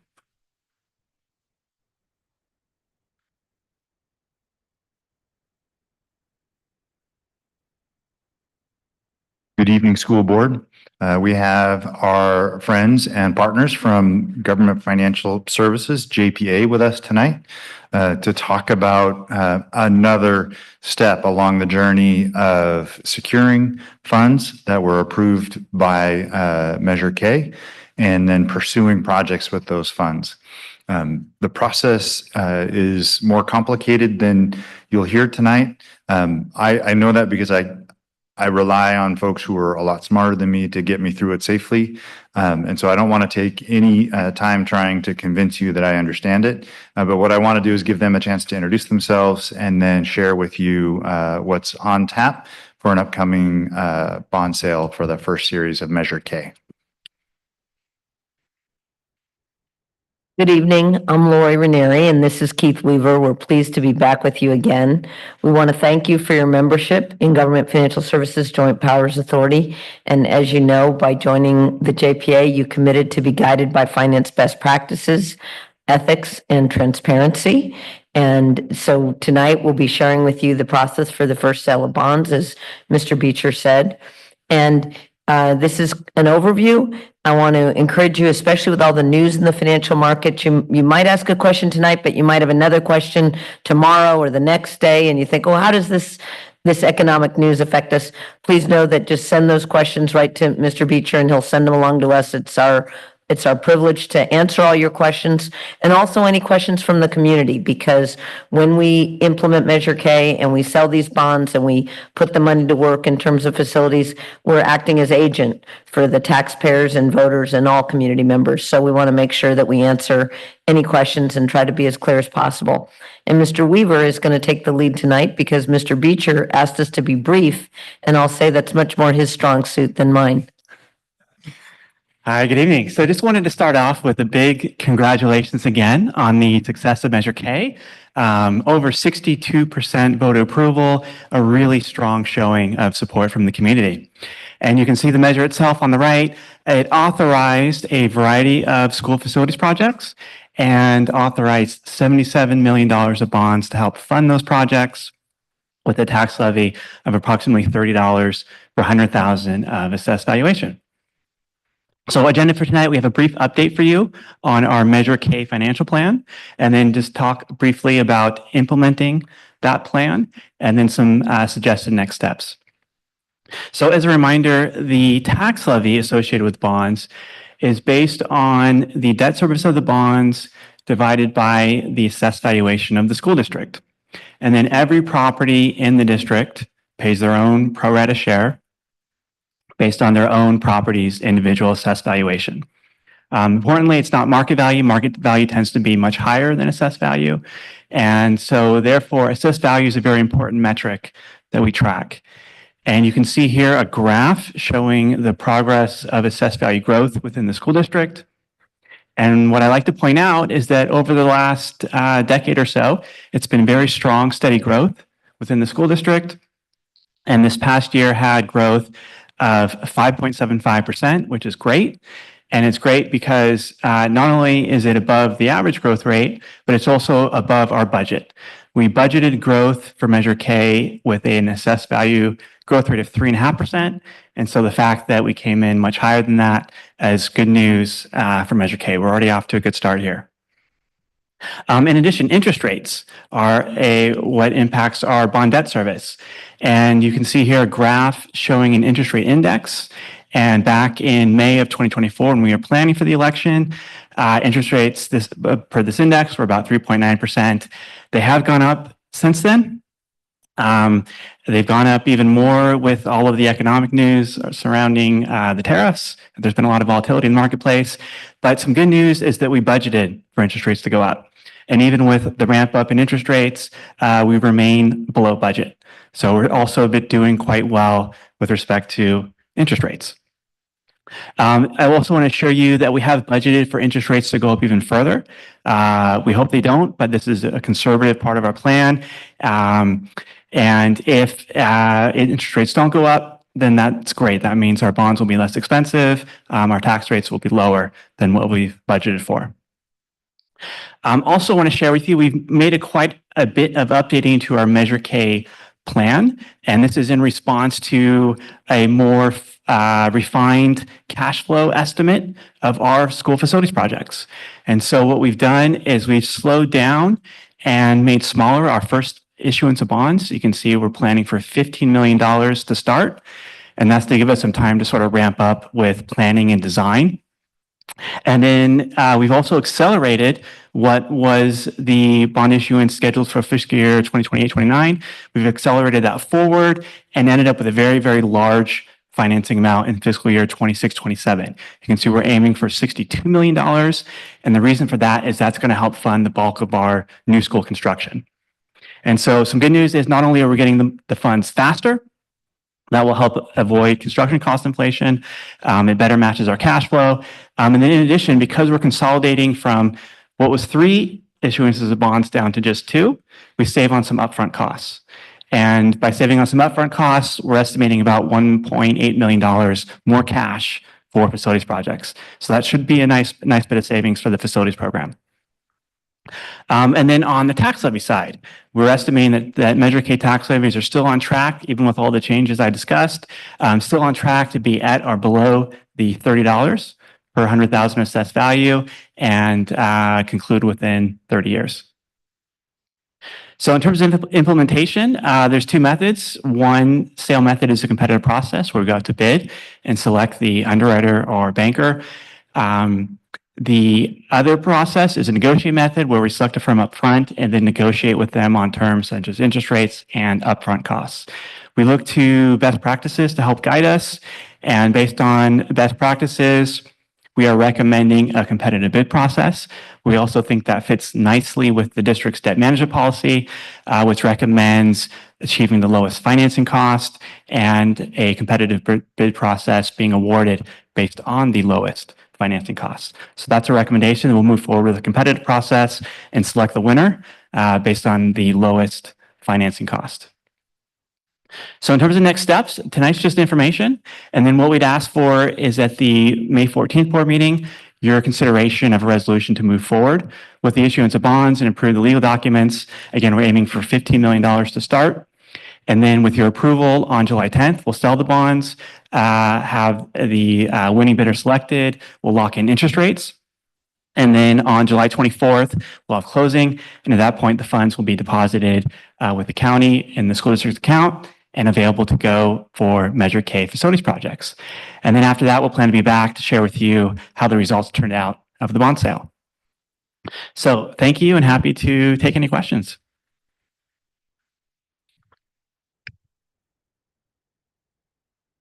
You're right. He was really brief. That was good. Just one question. If you could, the slide where you showed the issuance or the sale of the bonds being moved. Yes. Kind of to that big giant $65 million column. Yep. So or 62, if that's the timing obviously that would be a very fast turnaround for us to get land and start a school. So if we have that large sum of money and it's not timed with the acquisition and the building and what have you, is that just then held in an account that is how is that held then? It's just. Yeah, it's a great question. So what we're aiming for this year is that first $15 million. That's what we're going to start. And then in fiscal year 26, 27, we may be refining this plan as we get closer to that timing. It's going to be based on how our facilities projects are going, how our cash flow needs are looking. So we're still leaving open the flexibility to fine tune this plan as we go forward. But this is sort of our best estimate of where we're at this point in time. So we may delay that, or you know what I mean? We're not gonna move it forward. It's already 1 year, but could be delayed. It could be made smaller. We could go back to 3 series. But I think in one of the things you're asking about is, how about, are we earning interest on that money? Right. It's going to be held in the district's account at the county treasury, and the district will earn interest. And the county treasurer has what's called a pooled investment account, which means that it'll be very liquid. And if we feel that, well, the first thing is, if we don't need the money, we might delay that second series. But if we do need it, but let's say we don't need it all at once, we can also talk to the treasurer about, could some of it be invested a little longer term to earn more money, et cetera. But one of the things we're up against is a federal rule that is meant to prevent the overissuance of bonds. So we actually commit when we borrow tax exempt that we have an expenditure plan to spend all of the money within 3 years from the date of issue. So we're not going to get that money and keep it around for 5 years. If we get to 2026 and we say, you know what, we're not ready, we're still spending the money from the first series, then we'd probably look to delay that sale. Does that make sense? Yeah. And there's the flip side too. Not only can we earn interest on our borrowed money, but our taxpayers pay interest on every dollar we borrow from the moment we borrow it till it's paid back. So we're trying to hit that sweet spot where we don't borrow too early, but we also want to make sure that the money is available and ready to pay invoices when they're coming. And usually before you even let the contract, we want to make sure that the cash is at the county treasury for you.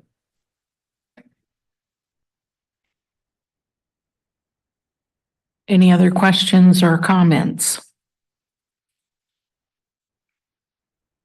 Okay, well, we thank you very much for the presentation and look forward to having a plan and a purpose to spend that money as prudently as possible.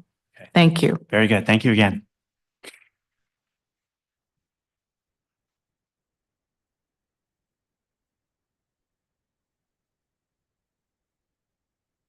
Okay, moving on to item 12B, Summer Expanded Learning Programs Update. And Ms. Grock. Hello again, and I would also like to invite Mr. Pantina as he will be presenting part of our summer learning programs. I can hit that V. Yeah, absolutely. So good evening, board. It is a pleasure to bring to you this evening an overview of all of the amazing things that we are planning for our students this summer. The majority of our summer programs are funded through Expanded Learning Opportunities Plan funds or ELOP funds. And it's important to note that the state of California has a specific definition for expanded learning. It means before school, after school, summer or intersession learning programs that focus on developing the academic, social, emotional, and physical needs and interests of pupils through hands-on engaging learning experiences. So it is the intent of the legislature that those ELOP funds be used for programs that are pupil-centered, results-driven, include community partners, and complement but do not replicate learning activities in the regular school day and school year. And so we hope to show you this evening how we are embodying through our plans the meaning and intent behind the legislative focus. We also hope to show you that we embody this charge from the legislature by honoring our own SMBSD belief that excellence comes from curiosity, experience, and perseverance. And so those are the key hallmark factors of our summer programs. Because we believe that equity is essential for all persons to thrive, we continue to expand our Camp Elevate to include and support all of our learners and their needs. And so Mr. Uribe spoke to this model in his earlier board item. We are very excited to support extended school year programs and inclusive practices in Camp Elevate. So extended school year, those students with extensive support needs will be at all 5 of the Camp Elevate sites. And Mr. Holmes had spoke earlier to the question of whether we would be appropriately staffed. We do feel that we are definitely going to fully staff our programs based on the number of applicants that we have. And that does include our related service provider support from occupational therapists, speech and language pathologists, adapted PE specialists, and psychologists. And then in those ESY classes, they will have instructional assistants, BSAs, and BTs, behavior therapists, as needed by the students who enroll in the class. These classes and programs will be offered for all students in TK through 8th grade who qualify for ESY in their IEP. And the focus will be on creating engaging activities and community exploration to support the extension of curriculum and the IEP goals. So we're very excited to fold that into our Camp Elevate practices. So a little bit more about our Camp Elevate practice, which is June and running over into July this year because we started our school year a little bit later. This year, we are excited to be hosting Camp Elevate at 6 sites. You may remember last year it was 5. So we were very limited on the availability of space based on all of the M&O projects and infrastructure upgrades that were happening. So this year, we are hosting 1 elementary site per cluster, 1 junior high for 6th, 7th, and 8th graders across the district, and the Jimenez DLI campus as well. Our maximum capacity based on student enrollment and utilizing every classroom on those campuses equals 2,590 students. Last year, we had 1,725 participants. So this is an increase in capacity. As of early this week, we had over 2,000 students already registered for our Camp Elevate. And so we do think that we're going to hit maximum capacity this year. In order to staff Camp Elevate, including ESY, we will be employing 239 teachers, 124 enrichment leaders, 123 administrative and student support staff, and 160 BIAs and SHIAs. And then in addition to that, we will add the number of students who qualify for one-on-one support once we know which students enroll in the program. Our staffing reflects our belief that physical and emotional safety is foundational for personal fulfillment. A little bit more about the enrichment providers. We are really excited about this model. This is our 3rd year with our enrichment leaders being able to be either certificated teachers or classified staff members. So those 124 employees who do the afternoon enrichment from 1 to 4 for our students. That represents a mix of both classified and certificated employees. Among the offerings, but not a complete list for you, our students will be able to choose from enrichment activities like Legos, floral arrangements, theater, ballet folklorico, Spanish literature, CSI grossology, cooking, digital media literacy, survivor camp, jewelry making, engineering, and many, many more. In addition, we offer all of our students either a field trip or a guest presenter on site. So we do the even numbered grade levels go to a field trip, and the odd numbered grade levels receive a guest presenter. So you can see pictures from last year's field trips and presenters, and you can see our list there. So kindergarten students will be going to the Santa Maria Valley Discovery Museum. 2nd grade students will watch a dance performance at Allen Hancock College. Our 4th graders will receive a tour of Los Flores Ranch. Our 6th grade students will be going to Santa Maria Joint Union High School District CTE facility for a tour. And our 7th and 8th graders will be going to Cal Poly for a tour of their engineering facilities. On campuses, every odd numbered grade level will receive a presenter. The transitional kindergarten students will be visited by the Santa Maria Library Bookmobile. The 1st grade students will have guest speakers from our NG Solar Energy partners who installed all of our solar panels last year. And they'll get to go out to the solar panels and see how they work and get a presentation. Our 3rd grade students will be visited by the fire department. And our 5th grade students will have a claywork pottery experience where they will learn about the art form of pottery, make a mug, paint it, and then Clayworks will take it, fire it, and bring it back to them before the end of the Camp Elevate session in July so that they will all have a mug to take home. That's a lot. So that takes us through July 9th for all of our students. And then we seamlessly transition to our extended services for migrant students and their summer school, which begins the next day, July 10th. And so it's a pleasure to welcome Mr. Pantine up to the lectern to discuss the migrant program offerings. Ms. Grock, before you walk away, what is the start date for? Monday after school starts on June 13th. Okay, thank you. Good evening, board members, Dr. McDuffie, cabinet, and everyone present. Thank you. very much for giving me the opportunity to present to all of you our great migrant summer school programs. Definitely, yes. Been doing this for quite a long time, so every year that I do it is just it's really exciting, programs. First of all, we have our migrant summer school. We are expecting about between 600 to 700 migrant students. Last year, we had 735, not including residential programs that we do with our migrant kids. So as a whole, I would say that we usually service above 900 migrant students when it comes to sending them to actual summer school, in residential programs, science camps, etc. So 28 classroom, we're going to have it at Sanchez Elementary. Every single classroom is going to be filled with wonderful migrant children, 31 bilingual instructional aides, and that also includes BTs, behavioral technicians, that we are hiring through our resource department. Yay! Exactly. So thank you. 8 student supervision aides.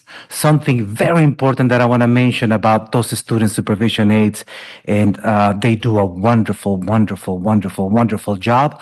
Not just because they're monitoring hallways and in safety of our students, right? But they are also riding the bus. We have 9 buses in our migrant summer school, 6 big, large, you see the little one there, it says bus number 5. 9 buses, 3 for preschoolers. We have 3 preschool buses and 6 K through 8. And student supervision aides, they are going to be riding the bus with the students just to make sure that when the students are dismissed, at the end of the day, students get home safely, making sure that the right person is waiting for them outside, right, at the bus stop. So great things. We're going to have 5 cafeteria workers. We're going to be providing breakfast from 7:30 to 8 o'clock. And then after 8, that's where the magic of learning will begin. 6 bus drivers. Okay, 8 migrant staff. We're gonna have 2 administrators, 1 office clerk, a community liaison. They do great job. A health assistant or a nurse.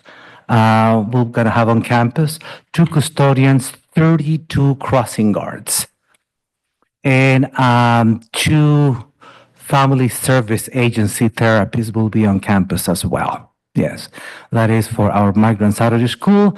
We're gonna go from July 10th through the 30th, 15 days of learning. We're going to have our preschool classes. We're going to have 2 preschool classes, one for 3-year-olds and the other ones for 4 to 5, from 8 to 11, and from 8 to 11:30. That's correct. And then our transitional kinder through 8th grade will go from 8 to 1. That is for 15 days in July. Moving forward, school readiness program. These are preschool programs. You're going to see the little pictures, right? I don't know if you're able to see the pictures.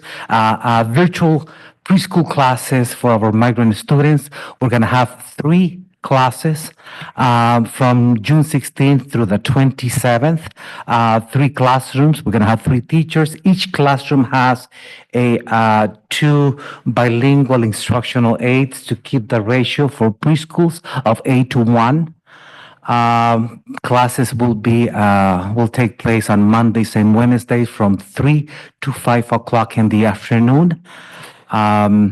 We also we have parents or a sibling, an adult sibling, with the students, with the little ones, with the 3, 4, and 5-year-olds during classes, so that way they can assist the little ones as well. We provide families. You see Chromebooks. Thank you to the tech department. They do a fantastic job providing Chromebooks to our migrant parents. We provide hotspots also.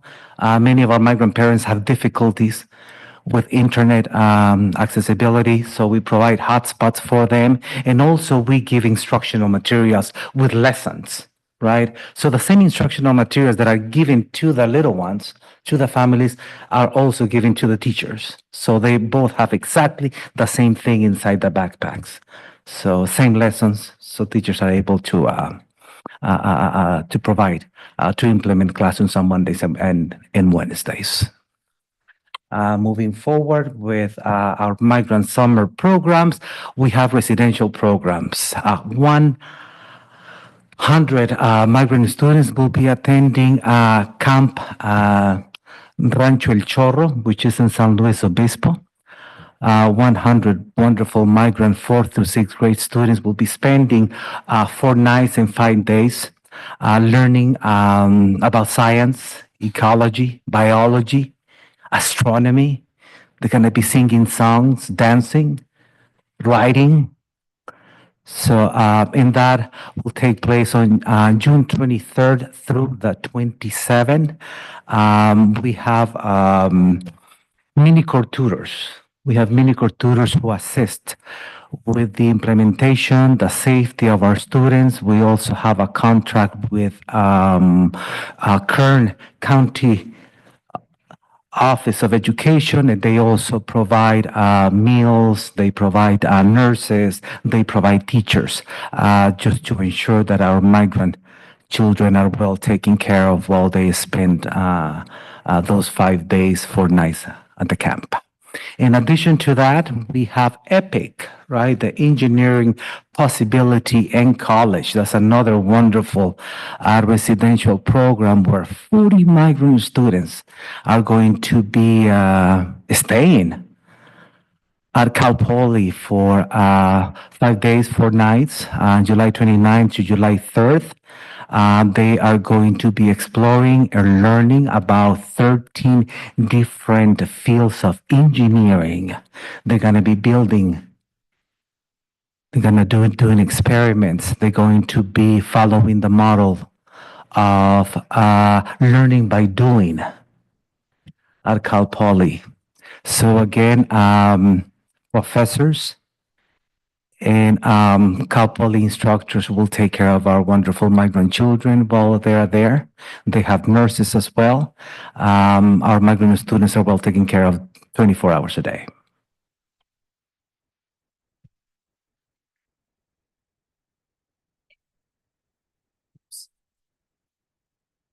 Thank you, Mr. Pentine. So that takes us through July, but we're not done yet.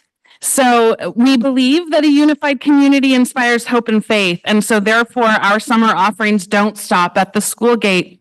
We partner with our community agencies to offer off-site programs as well. The program agencies that we have contracted with at this time are the Boys and Girls Clubs with 2 locations, the Railroad facility and the Evans Park facility, as well as the YMCA with 2 locations, their YMCA facility and the Foursquare Church located near Bruce School. The focus of those programs include academics, enrichment, recreation, organized sports, and community service projects. And those, in line with our ELOP funding, those also offer at least 9 hours of programming a day. So students don't have to stay for the whole 9 hours, but the program is available for at least 9 hours every day. And then finally, as we wind down our summer and get ready to return for an exciting new school year, we start to look at our site summer bridge programs. These are site-specific programs that are funded through ELOP, and they are based on local needs assessments. So sites can choose the focus and choose to offer the program. This is usually, this is a 1-week program. It'll be from August 5th through the 8th. And the sites that have currently decided to offer, and this may increase before the end of the school year, but currently we are planning for Fairlawn, Libin, Rice, Liberty, Bonita, and Ontiveros in some mixture of grades K through 2nd grade. And again, focusing on the needs as determined by the site comprehensive need assessment. And then for our 6th graders making that big jump onto the junior high campus, we continue to support the web program Where Everybody Belongs. This is offered at all 4 of our junior high sites.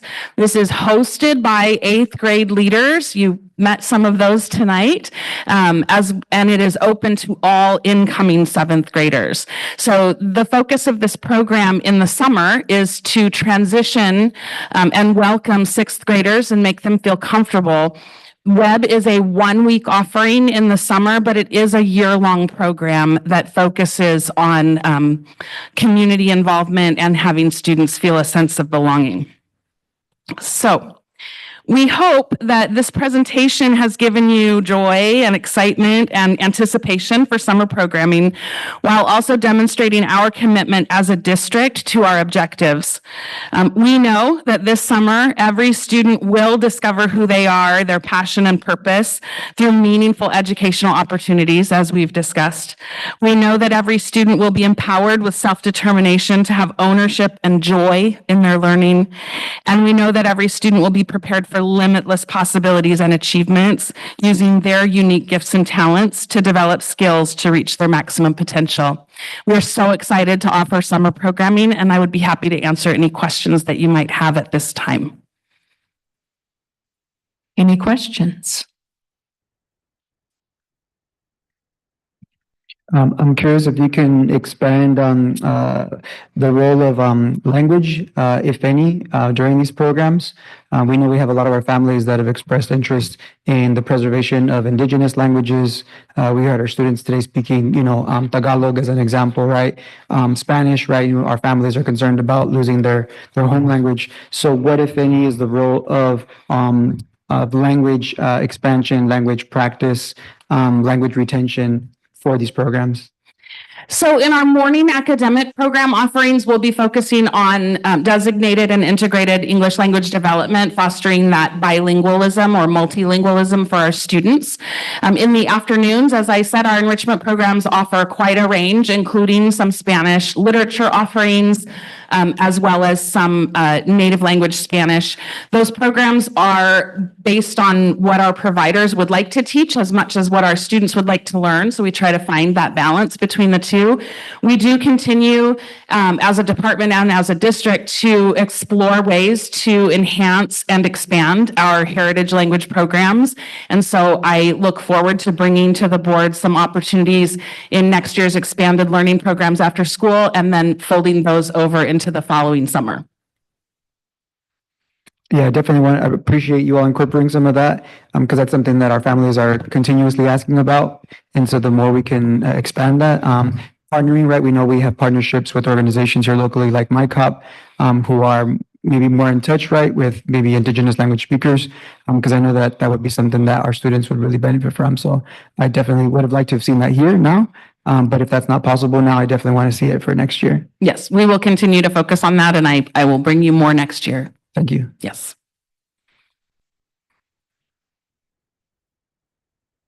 In that vein, you mentioned there was a DLI strand. Will that be a DLI setting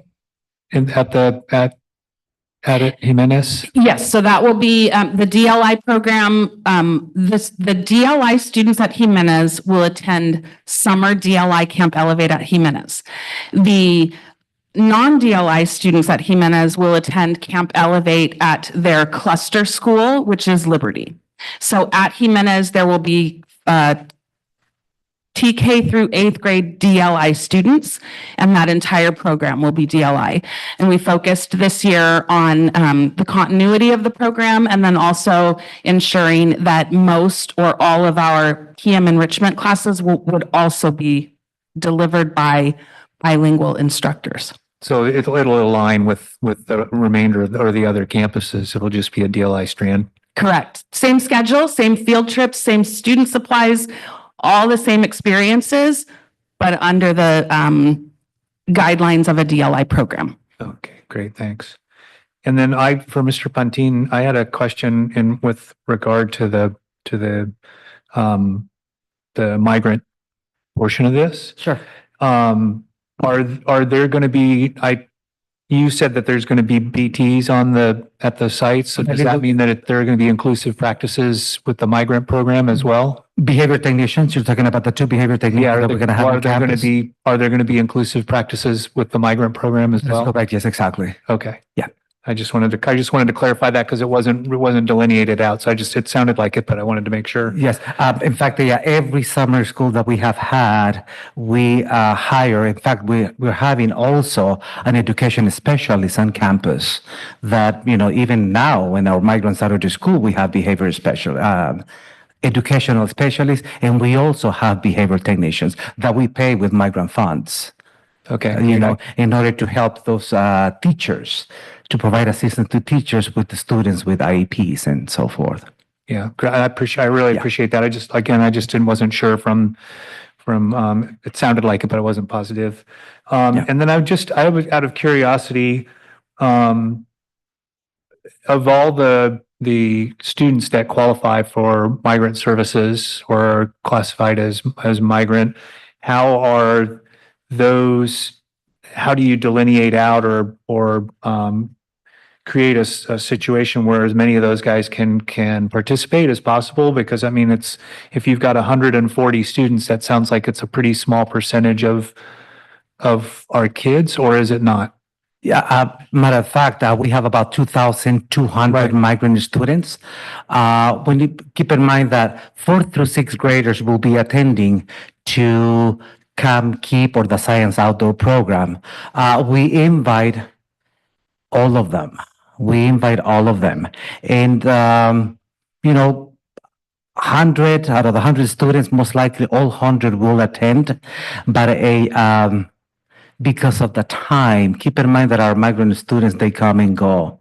So some of them are not able to make it for the entire 5 days. Therefore, they're not able to attend. But it is hard sometimes to get those 100 students to go, even though that we have about, I would say, 4th through 6th graders, we have about 700 students, but out of those 700s, most likely 100 will attend. It's like when we have our summer schools, right? We invite all 2,200 students to attend our summer school, but only 700 actually attend. Yes, because our migrant families, they're mobile, so they're not able to participate in all these programs when they're here. Well, and that's great to hear, because and looking at it, just concerned that there's kids missing out on opportunities. But what you're saying is you're as many as are able are getting to these same enriching opportunities. And we make telephone calls. Let me tell you, in order to get 100 students attending, we need to make at least 900 phone calls. Okay. Yeah. And back when we had cords and dialing, that would have been terrible. You bet. And then the only other question I had was around the what you listed as what were the curricular studies, or the curriculum was going to be, and that it's for summer school, or it seemed like it was. And so is from my understanding, from when hearing Ms. Grock talk about the other programs, they're not meant to replicate or be the same academic kind of setup as the remainder of the school year. Is that different with migrant? Because it sounded like it was at least what was presented sounded very academic. Aside, it's very academic. Yes, for migrant, CDE, the California Department of Education, they're very adamant about complying with ELA minutes and also math minutes. We need to comply with 20 hours of ELA during the summer and 20 hours of math. Yes, and we only have in 15 days, right? So yes, we need to make sure to provide a math, to focus more on math and ELA. We also have a pre and post assessments, a local pre and post assessment that we provide to our migrant children while they are attending summer school. Even preschools, they do take a 10 vocabulary test in English and Spanish, because our preschool programs are bilingual, right? So we're very academic, because we need to comply with that, with those 20 hours of VLA and 20 hours of Okay, math. I really appreciate that because I know we're trying to give as much enrichment during the summer programs as possible, and Mrs. Crock was addressing that very, very well. And so I just Yeah. wanted to, that seemed to stand out, and so that we have requirements then with Yeah, those we have students. to, So we have to meet for thank you our for that summer school programs. clarification. Don't forget, Mr. Holland said those migrant students can also enroll in Camp Elevate. Yes. So they could be going to school continuously from the end of school until almost the end of July. And They love school so much. They do. Yeah. They do. They do go to the district summer school in June, and also they go for the second round, migrant. Yeah. Good questions. Thank you. Any other comments or questions? Well, I know I visited a few classes last year and it was fun and interesting to see, how many students were there and the kinds of activities they were doing. So if you have the opportunity, stop by for a visit. We would love that. Thank you. Thank you. And I will acknowledge receipt of teaching and learning supplemental programs, summer XLP update.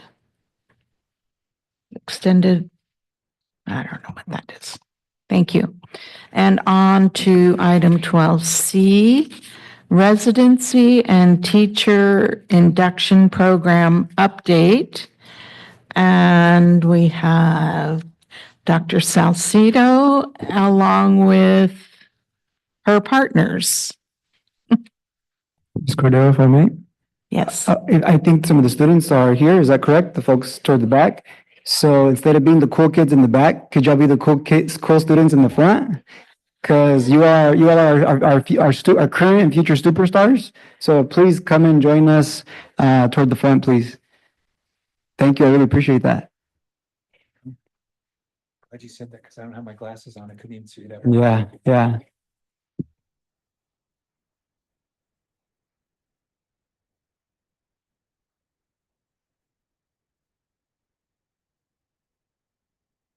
And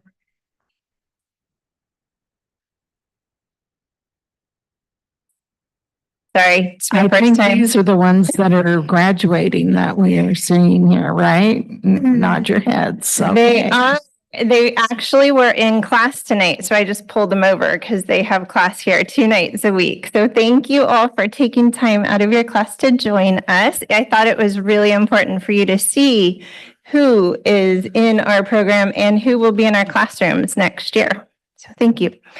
Good evening, school board and Dr. McDuffie. My name is Shelley Hart and I'm the coordinator of educator development as of a half an hour ago.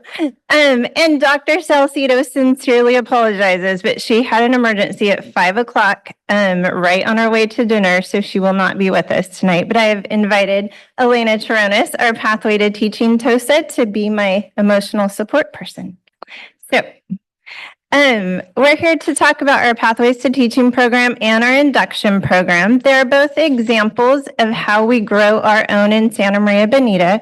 Just a reminder, we start with our BIAs and our instructional assistants, and we support them all the way through our future teachers, through teacher induction, and we have a lot of staff development and leadership development. Where our programs fall in that spectrum is in the first square, our residency program, our future teachers, and our induction program, our year 1 and year 2 teachers.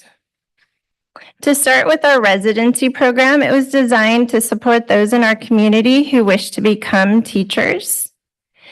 It was really about supply and demand. We started this journey in 2022, and our supply did not meet our demand for teachers, and it did not represent our student population. So we really had to work hard to find a better and different way and make a credential program that was accessible to our employees. We really wanted to diversify our workforce, and we really wanted it to be a highly rigorous program. We needed a partner that was willing to be flexible and adaptable and allow us to have our program here. That was super important. And allow us to have our adjunct faculty that also worked for our district, so they knew our local context. Together with Cal Lutheran, we created this vision that is a combination of our district's vision and their mission and vision, which if you notice, there were many similarities. We came up with these 4 goals for our program early on, and it's what guides all of our work. Give you a minute to read them.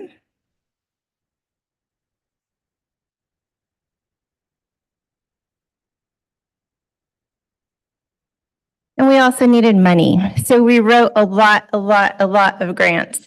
All of our grants are state funded, luckily. And we have a grand total of over $9 million to this point, and it is all for the residents. It's all to go towards their education, their tuition, their mentors, anything they may need, testing sometimes. The important thing to know also is they have expiration dates. So 2031 is always looming, and we're constantly looking for more funding, but 2028 and 2026 are kind of supplemental grants, but we're still keeping our eye on those to make sure we have enough funding going forward. This slide kind of represents our residency in a gist. It has evolved. We knew the research says that we needed to support them with a cost of living stipend, and we needed to subsidize tuition. All the other things came through feedback from our residents and also just conversations. Something as simple as technology. We give all of our new teachers a laptop. So we worked with the technology department, and they give it to them 18 months in advance because they are going to be our teachers, but they needed those laptops to get through their coursework. Textbooks, we have a lending library, so those are all at no cost. Most of them get turned back to us, but every once in a while they want to keep one, and that's fine too.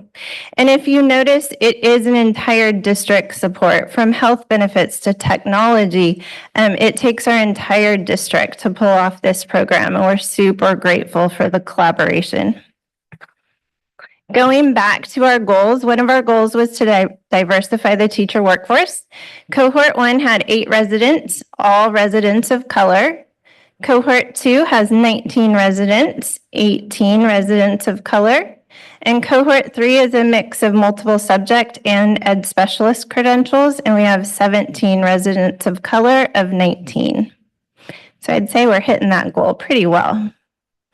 Our enrollment and advancement, this is in comparison to the Calu main campus, just to give you some context. In our first cohort, we had 8, and that was actually a big learn. We actually had 15, and we were competitive with Calu main campus, but we learned at that point CSETs were a barrier. So we started having CSET prep nights. We bought materials. Elena passes them out on a lending system. We give a lot of support to get through those initial testing requirements. And as you can see, our support works because cohort 2 is 19. So we were able to give them the support they needed to get through that. And then spring, we have 19. We added the ed specialist credential, which was a whole endeavor of itself. And so we capped it at 19. We have the multiple subject and ed specialist. And we're still pretty competitive with main campus. Our greatest goal is the addition of bilingual teachers. Prior to this program, we had 102 teachers with bilingual authorizations in our system. We've added 8 last year. We're adding 19 this year. And then next year, we have 11 coming. We've already increased by 26%, and we're projected a 98% increase. Just to give you a little context, Cal Poly graduated 24 bilingual authorizations in 2024 for 18 districts, and we are graduating 19 for 1 district.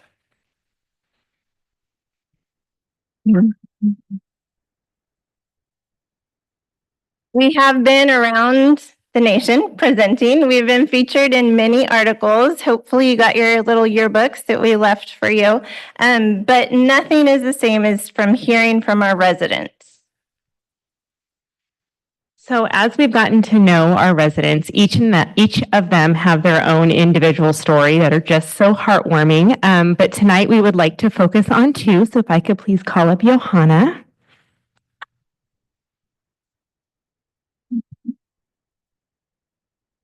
Good evening. My name is Joanna Diaz Guillen. I was born in Michoacan, Mexico, and raised in Santa Maria. As the eldest of 6 siblings, I was taught from a young age the importance of education, a value my parents deeply instilled in me. For the past 9 years, I have had the privilege of serving as a bilingual instructional assistant in this district. I had the privilege of working with amazing teachers that to this day I consider my mentors and the people I encourage to one day be just like them. I am also proud product of Santa Maria Bonita School District, having attended from kindergarten all the way to 8th grade and high school at Pioneer Valley High School. As an English learner myself, I understand the challenges that many of our students face. I chose to pursue the Pathway to Teaching residency program because it allowed me to continue to grow professionally while remaining dedicated to the community that shaped me. I am especially excited to become a teacher in the Santa Maria Bonita School District so I can give back and serve as a role model, demonstrating to students that with hard work, perseverance, their dreams are within reach. Thank you for the board for being able to partner with Cal Lutheran. Literally, the support that we have here is amazing. I appreciate it.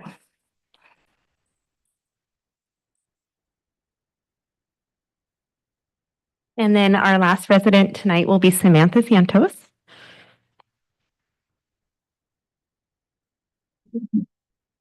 Down a little. My name is Samantha Santos. I chose the Pathways to Teaching program because it reflects my values of education and service. As a former SMBSD student, I believe representation matters. As a Hispanic woman, I take pride in someone who shares the language, culture, and experiences of our students in this district. This journey for me has come full circle as I attended Tunnel Elementary, kinder through 6th grade. It is where I went to school, met amazing colleagues, and had one of my first jobs, and to now being offered my first teaching position there. Overall, this program has been truly amazing, and I'm so proud to be a part of it. Thank you.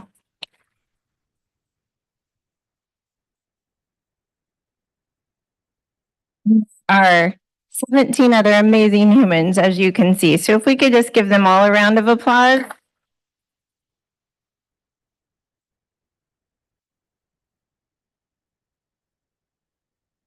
May 22nd, they will be fully credentialed teachers. So we're super excited to have them. So looking forward in this program, we are continually seeking grants. We are also looking into the apprenticeship model as California is moving towards that a little bit. And by 2031, we will have graduated 100 multiple subject with bilingual authorizations and 80 ed specialist credentials, hopefully. Any questions about that program? And keep on trucking. All right. So it sounds like y'all are doing a lot of wonderful things, and I wanted to get a better sense of how you all get feedback from the students. It sounds like based on your the feedback from previous cohorts, you all were able to do some additions or changes. So I'm curious from the students now, I ask our presenters this the same question: what should we stop doing? What should we start doing? And what should we continue doing? So if I could hear from just a handful of you all, I would greatly appreciate it.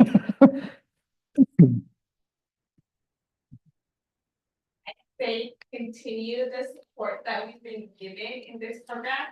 I would not have made it without this girl support here and the amazing experience that I have with this program.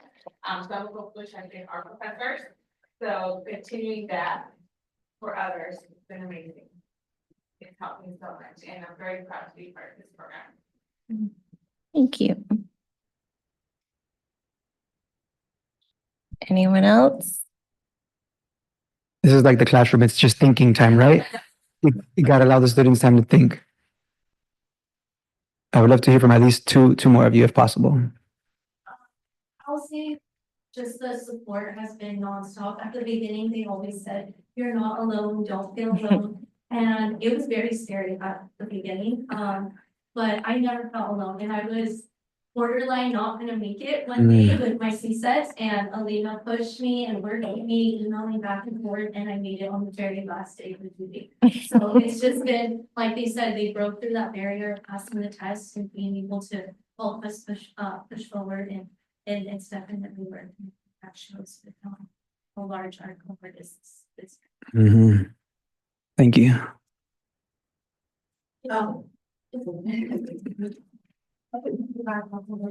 Just second, just the support, constant support that we receive, as English language, learners, Hispanic women learning their things and make things different. And through the process, there was a time where I didn't feel like I had somebody that I could reach out to or support that I could ask for.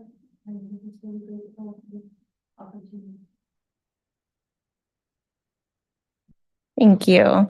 And we do receive feedback every quarter or semester on their instructors, like a normal university. Our grant funding requires we send them a survey not only when they complete the program, but also for 2 years after completion. So we will keep checking up on them.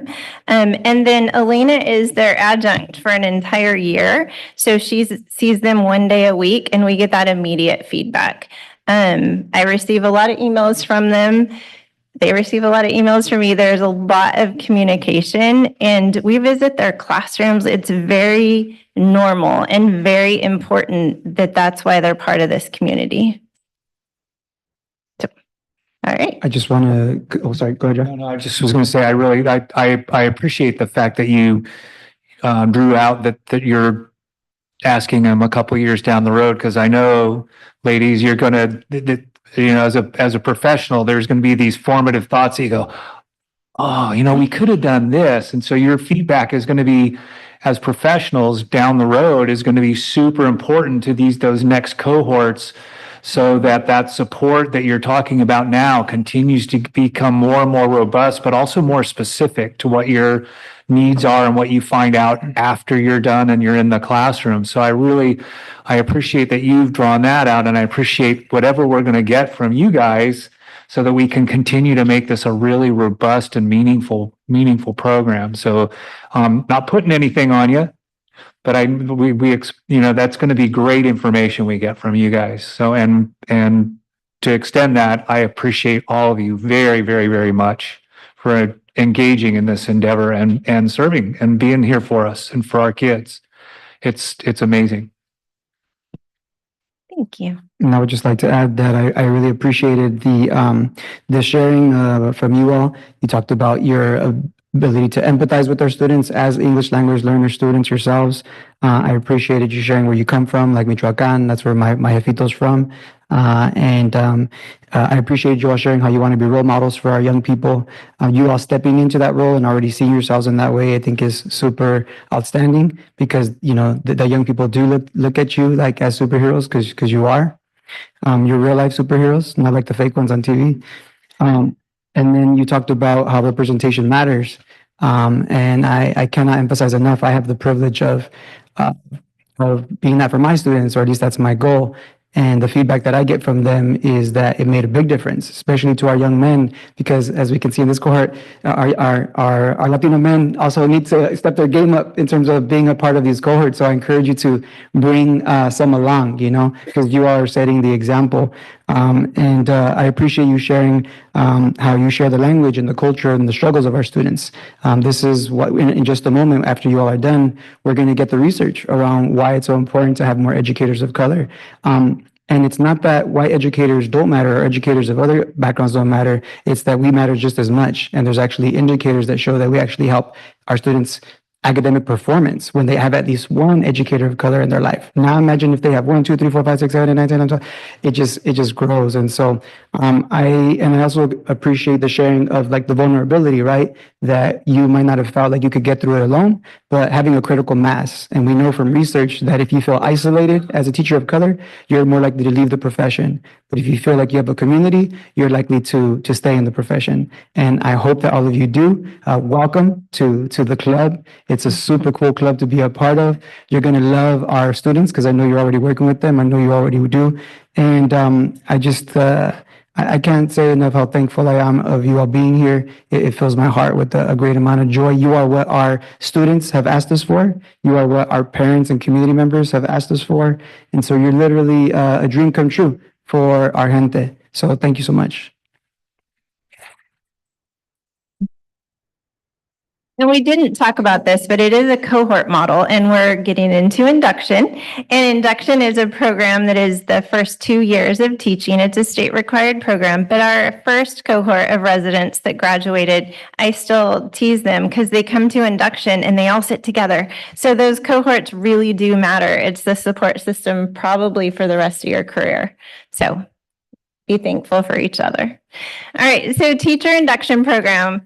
It's the first 2 years. It is a state requirement. So I always tell the candidates, it's just like being in school for 2 more years. So they get their preliminary from a university, hopefully ours, and then they clear their credential over the next 2 years. They get a mentor. It's job embedded. It is state accredited, so anyone from any other district could attend our induction program if they chose to. And it's really important that it's non-evaluative. It's their safe place. They come to us with different issues that maybe they're having at their site, and we help work it out so it's not an issue anymore. The benefits of having our own program are huge. We've used county programs in the past, and it was very cut and dry. Did they pass? Did they not pass? When we have our own induction program, we build relationships. The professional learning is based on our values and our goals. There's a sense of community. Like I said, they're all still sitting together.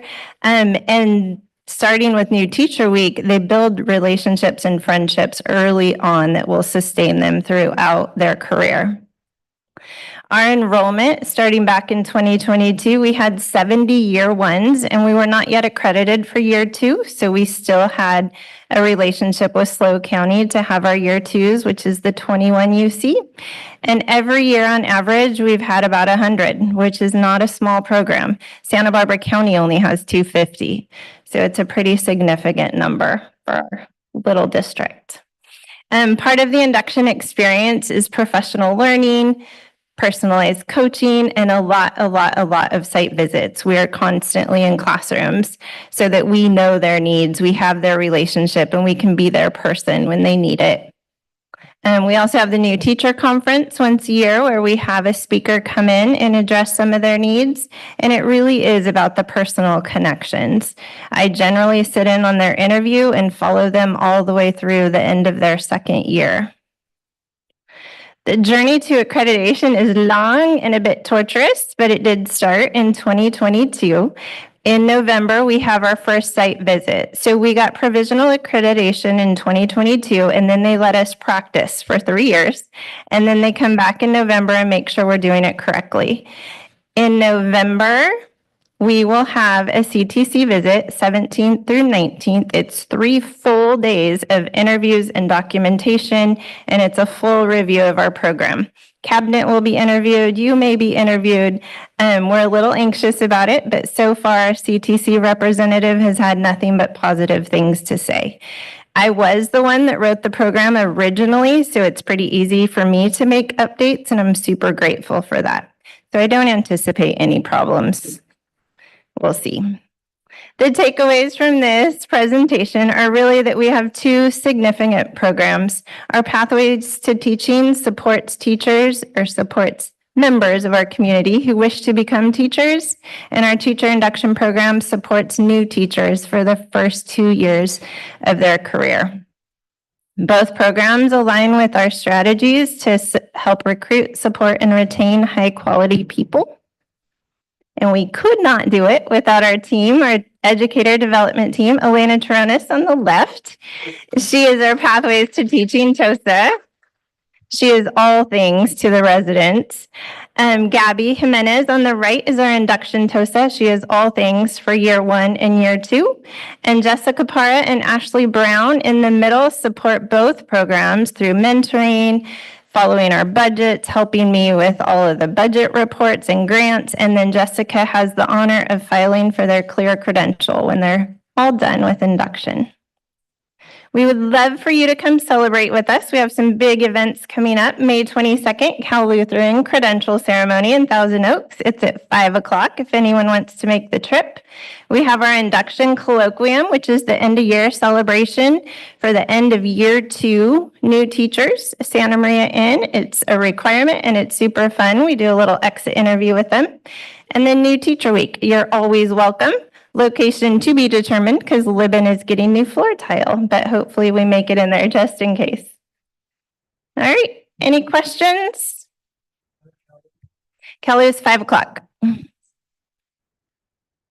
all right. I'd like to request a picture with the cohort, if that's all right. Of course, come on up. That's a great idea. What time is the Santa Maria Inn one? At 4:15 to 5:30.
So just for context, right now, our 2024, 2025 totals for our employees and students, you'll see it's broken out by certificate management, classified management, and confidential for a total of 2,255 total employees and 17,488 employee or students.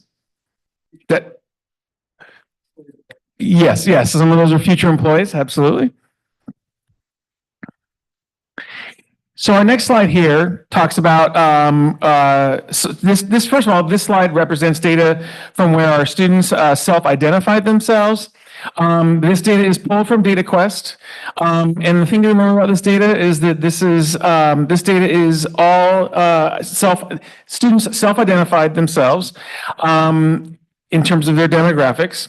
And as you can see, our student population primarily identifies as Hispanic at 95.32%. And the next highest group identifies as white at 1.96%. In this slide, it shows a comparison of our staff demographics compared to our student population.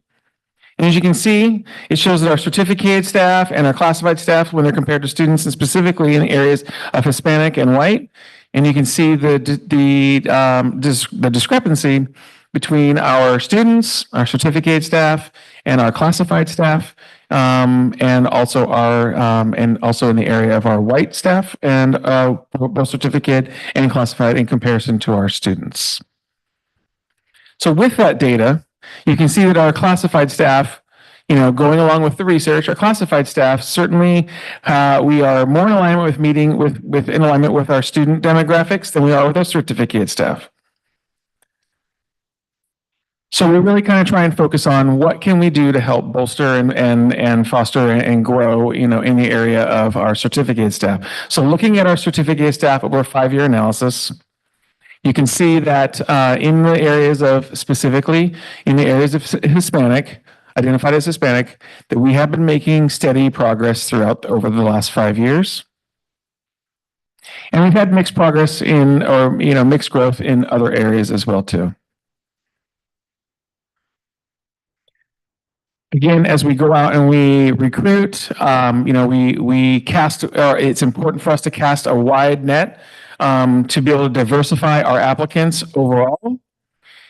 We are recruiting. We don't see who is applying. We don't have, check boxes of, that identify anybody's race, ethnicity, or cultural background, but we need to be able to cast a wider net so that we attract more people and have a greater diversity of applicants as they come in.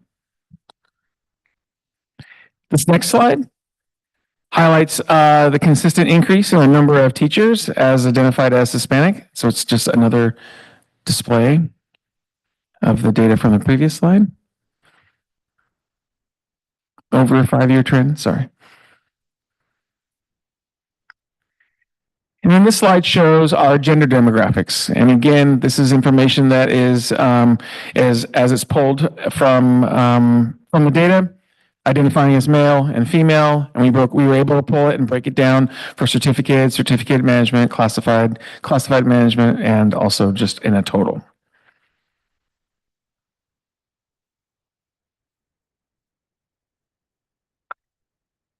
And lastly, for our data is looking at our employee residency data. Now there are many different other cities or areas in which our staff report that their residences are.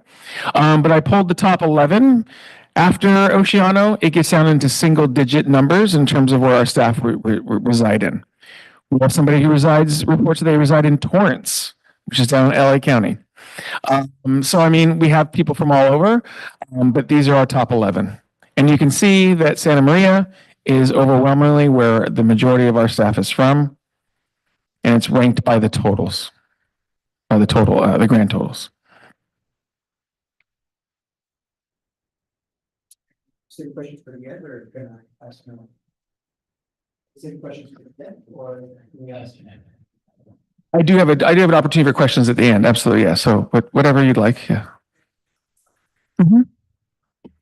For the data with Orchid and Santa Maria, I know sometimes those lines are very blurry.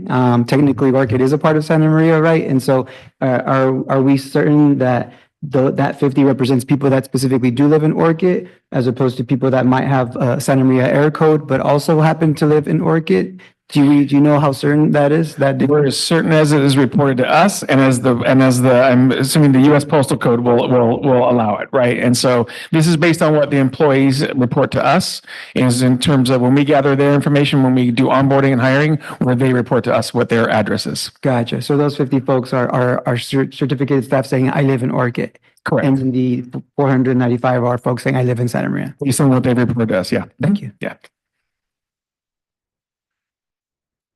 And these following slides are basically represent that same data just in percentages, giving you different visualization. So the first slide is all of our staff. And of course, it's not showing every single slice of the pie because you'd be getting very, very thin. Lawrence is not represented on there. Our classified staff.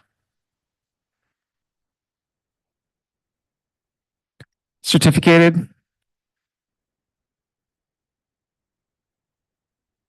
And then also Ames. And I want to point out Ames is represents our certificate management, classified management, and as well as our confidential employees as well too.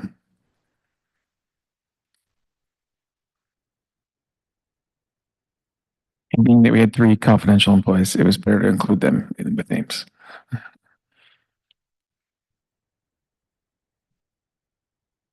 Okay, so next steps. Looking at increasing our diversity within our workforce, we need to focus on recruitment and also growing our own through our workforce pipeline, which I know we all just heard about, our wonderful residency program, and I'll touch a little bit on that. But again, aligning with our strategy 2 and action plan 1, we need to strengthen our brand, and we are out there doing that. I don't know if Andrea Alvarez is watching right now, but she has been out and about on a world tour up and down the state, basically throughout the month of February and April at recruitment fairs, really making sure that she's out there and we're out there sharing our mission and our beliefs and what Santa Maria Bonita stands for and who we are. And getting out to different recruitment fairs, whether they are at different universities that match what our goals and our beliefs are, whether it's in Sacramento, all the way down to San Diego and in between, or to specific conferences such as CABE or CASA, which is a speech and language conference, and really getting out there and making sure that we're out there at as many recruitment fairs as possible. She's done an amazing job, and I know she's basically lived out of a suitcase for about a month and a half. I'm also glad to have her back. And then also looking at our advertising of our positions. And so, looking at how do we broaden and increase our presence on social media, working with Samantha, and our advertisements, whether it be in the paper, whether it be in magazines, or whether it be, banners, or, in any way that we can. And like I mentioned, recruitment fairs, whether they're statewide, but also local. So the county has local job fairs and recruitment fairs that we participate in both in North and South County. We are also going to be holding for our classified. In some of those job fairs or recruitment fairs are both certificated and classified. Sometimes they're separate, but sometimes they cover both.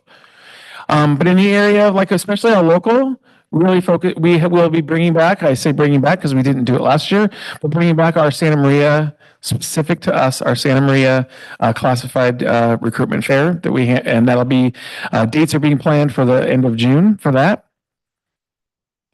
And then also looking at any hiring barriers, and hiring barriers and streamlining our hiring process and looking at recruitment from within. When I talk about removing barriers, do we need, are we required to have pre-employment exams? There are some that are governed by the state that we need to have, but do we need to always have them?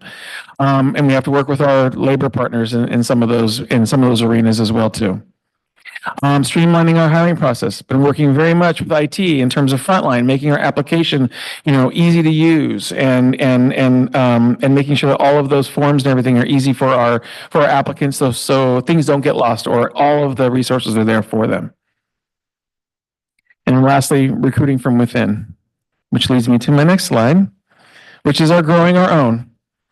And these are just a few snippets of research that showed the benefits of growing our own, having a grow your own program, from hiring from within. And as Shelley and her team shared our partnership with CalLU and our Pathways to Teaching, the teaching residency program. And then an area that we are going to start exploring and need to explore is forging a relationship with the high school districts and their CTE Pathways for Education programs to hopefully extend our pipeline into the high school district. Because hopefully if we can start reaching high school students and getting them interested and learn more about the education profession, then when they exit high school, they want to get a job with Santa Maria Bonita. Maybe it's a classified position. And then they have the opportunity to be a part of our Pathways to Teaching program, and we can continue to grow from there. And the research also shows that educators typically live in the area that they work, and they work typically in the area that they live. And to be able to pull from our own community and our neighboring communities is super important.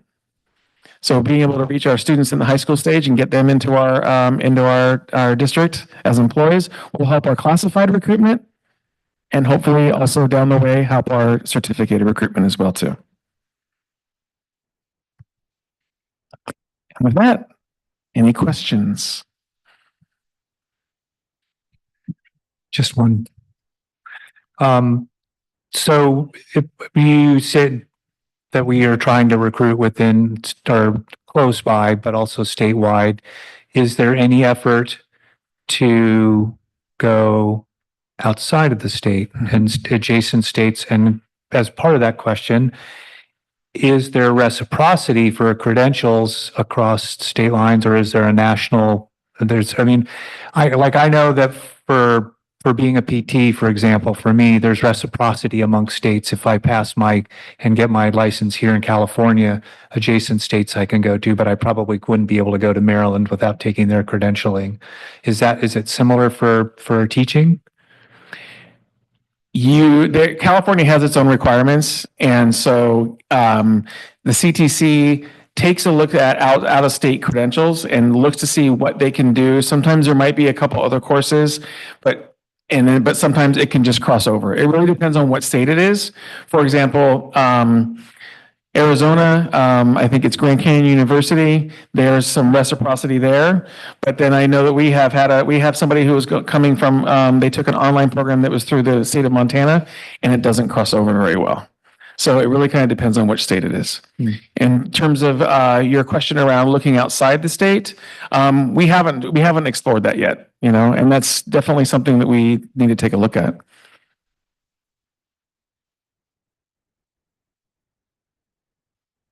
I appreciate, this information, Dr. Bland. I noticed in one of the charts, can you please go back to the one of our certificated, I think it was the pie chart, and then the Ames pie chart? Okay. Oops, yeah. Okay, there we go. Yeah, so about half, right, less than half of our certificated folks, right, currently live in Santa Maria. And one of the concerns that I sometimes hear is, I think in an ideal world, we live wherever, right, wherever possible. I know housing is a challenge, right? I think unfortunately some folks who don't know our community don't want to live in Santa Maria because they believe in stereotypes without knowing how wonderful it is to be a resident here. But that brings up the concern of well, how do we know that the people that don't live in Santa Maria are connecting with our community, right? So have we had conversations about that, on how folks that don't live here can still be able to connect with our community in a meaningful way? Have we had conversations around that? Correct. We haven't had, I have not been a part of those conversations. But, as I was mentioned earlier, that the research does show that, when you pull from your community, there is that connection, right? Absolutely. And so programs like our Pathways Education, where we're recruiting from our classified staff, helps foster that and build that, right? And create those connections and have people within the community. Absolutely. And then could you go to the Ames? Yeah, so here we have something similar, right? Where less than 50% of our Ames members do. And again, I actually know folks that don't live in the Santa Maria community, right? Educators, as an example, that are connecting well. They're advisors for clubs. They do the soccer. So they're able to find ways, right? Whereas I imagine if you live further out, Torrance or, or much further out, good luck, right? Being a coach or being playing a different role. And so that's why I think this topic deserves some, additional attention is we want people to continue to live where they want to live. But if you're going to, the further out you live, please continue to find ways. So I hope that you and your team are able to have those conversations, because I definitely can assure you that they're meaningful for our families. In fact, when we did the hiring for the Santa Maria Joint Union superintendent position, our family specifically requested somebody that would live within the Santa Maria community. That was one of their kind of like their items to say, hey, we want somebody who's connected to community, someone who understands the culture and the language of our families. And, that was able to happen at the Santa Maria Joint Union. So that's why I know that this is like an important topic for our community. A follow-up question that I have is, I noticed in the data, that we are, lacking in representation of Asian teachers, right? Of African-American teachers or Black teachers. And so I'm wondering what are we doing to expand that? Because we know that demographically, those are not large populations in our community, although the Filipino population is relatively sizable. And so what are we doing to be intentional about not only improving our Latino numbers as we are, but particularly also our African-American and Asian American and Native American? Well, and I think that's a good question. And I think that, again, it goes back to that we want to make sure that what we're doing is casting a wider net into all areas, right? Whether it's a university, different universities, and their representations that they have, so that we can hopefully pull in a better applicant pool, right? But, in terms of focusing on one specific, area or another, we really are trying to make all around a much more diverse, applicant pool. And then as a follow-up, I noticed that 79% of our certificated are women. Would you mind going back to that slide, please? And I believe approximately 21% are, that one really kind of gave me pause, right? Because I think we know this kind of intuitively, but when you see it as an actual number, it kind of definitely stood out to me. And we saw that with our cohort, right? Of the predominantly Latina women that were here, complete absence, right? I didn't see one single gentleman that self-identifies as a gentleman. So, interestingly, when we talk about diversity, we're often trying to make sure that it's not male dominated, the fields. Ironically, what are we doing about the men here? Because I know that our young men are also, right, looking for those mentors. So have we had conversations around what we're doing to attract male teachers into our profession? I think those are important conversations to have. I know that Maiju and I were talking about that right before I came up here, right? Is like, yes, our cohort was all females. And I asked the question, I said, gosh, we have this great program. What about our classified, somebody male employees from our classified group, right? Yeah. So I think it's promoting and seeing how we can promote that from within, I think it's also, we are primarily an elementary district. Yes, we have junior high. I would need to look at the data to see how many males we have at junior high versus elementary. But I think, as you know, or as we all know, we would find that an elementary setting is much more female dominated, right? Which is what I think is reflected in our numbers here.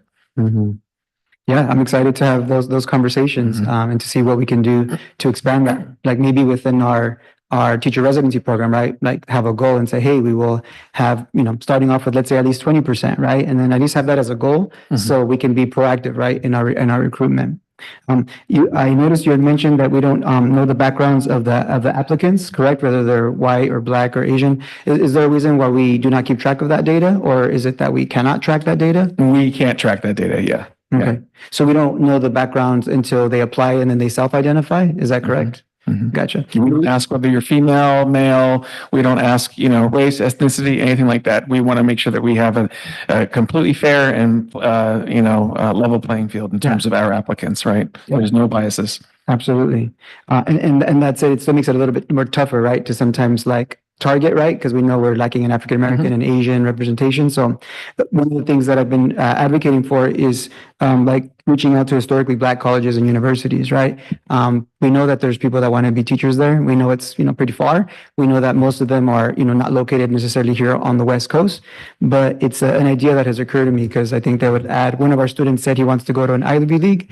And so how cool would that be to have, and historically Black colleges and universities are open to students of all backgrounds as well. And so I think that's also pretty special that, if more of those teachers were here, that would also open up some potential doors to our students. I know when I learned about Morehouse College, where I believe Dr. Martin Luther King Jr. attended, that blew my mind. Like it made me, want to go there, want to learn. And that's a goal that I still have. So maybe at some point in my life, I'll have the opportunity to do that. A follow-up thing that I wanted to mention was I appreciate how you talk, you sharing this data with us. It's something that I've been requesting on an ongoing basis because what gets measured gets managed, right? And we pay attention, right, to what gets measured and what doesn't get measured. So I want to thank you all for the work you're doing. I also want to give a shout out because as we have these courageous conversations about diversity, one of my best teachers that I had at Santa Maria High School, who's retiring, his name is Jeff Cooper, presents as a white guy, but he is one of the most committed people to diversity that I know. And I never had the opportunity to have a class by Mr. Apolonio Torres. He happened to be a Spanish teacher at Santa Maria High School when I was there, but I never got a chance to take a class by him. And so in my elementary, middle school, high school, life as a student, I didn't have one Latino or Latina teacher that I can remember. And it wasn't until I got to university that I got a little taste of that. So I can show you that the mentorship opportunities that I missed out on, the ability to see a mirror. And so for me, it definitely hits close to home and why I think this work is also so important. So thank you all for the work that you all are doing. Please continue to keep up the good work so that we can continue to see improved data. Thank you.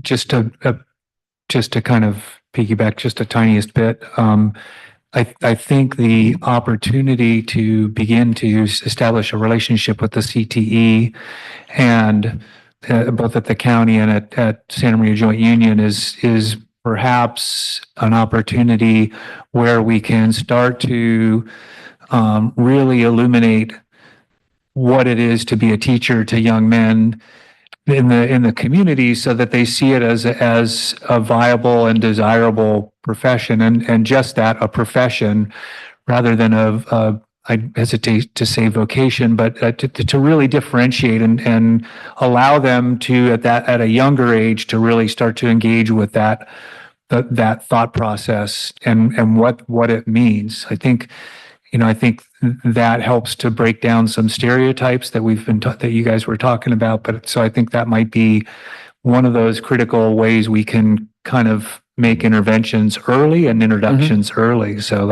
I applaud that we're thinking about that and looking towards that in next steps.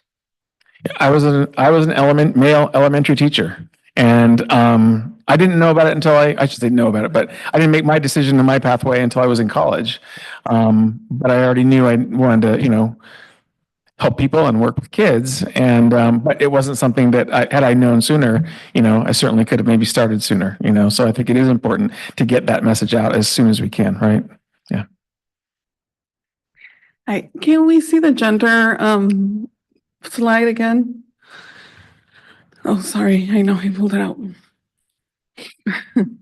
So, although most of our certificated and certificated management and classified are women, our classified management are men. And so there's that discrepancy where our leadership is not representative of our pool. So do we have any type of leadership programs or programs to help women stand up and take some of those leadership roles and to find some equality kind of more in the people that are in leadership? Yeah. In terms of specific programs, something we'd have to look into. But I think it is,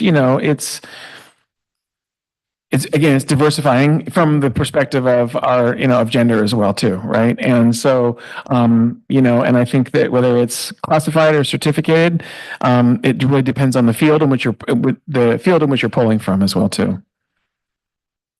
But I think that's an important piece to be looking for.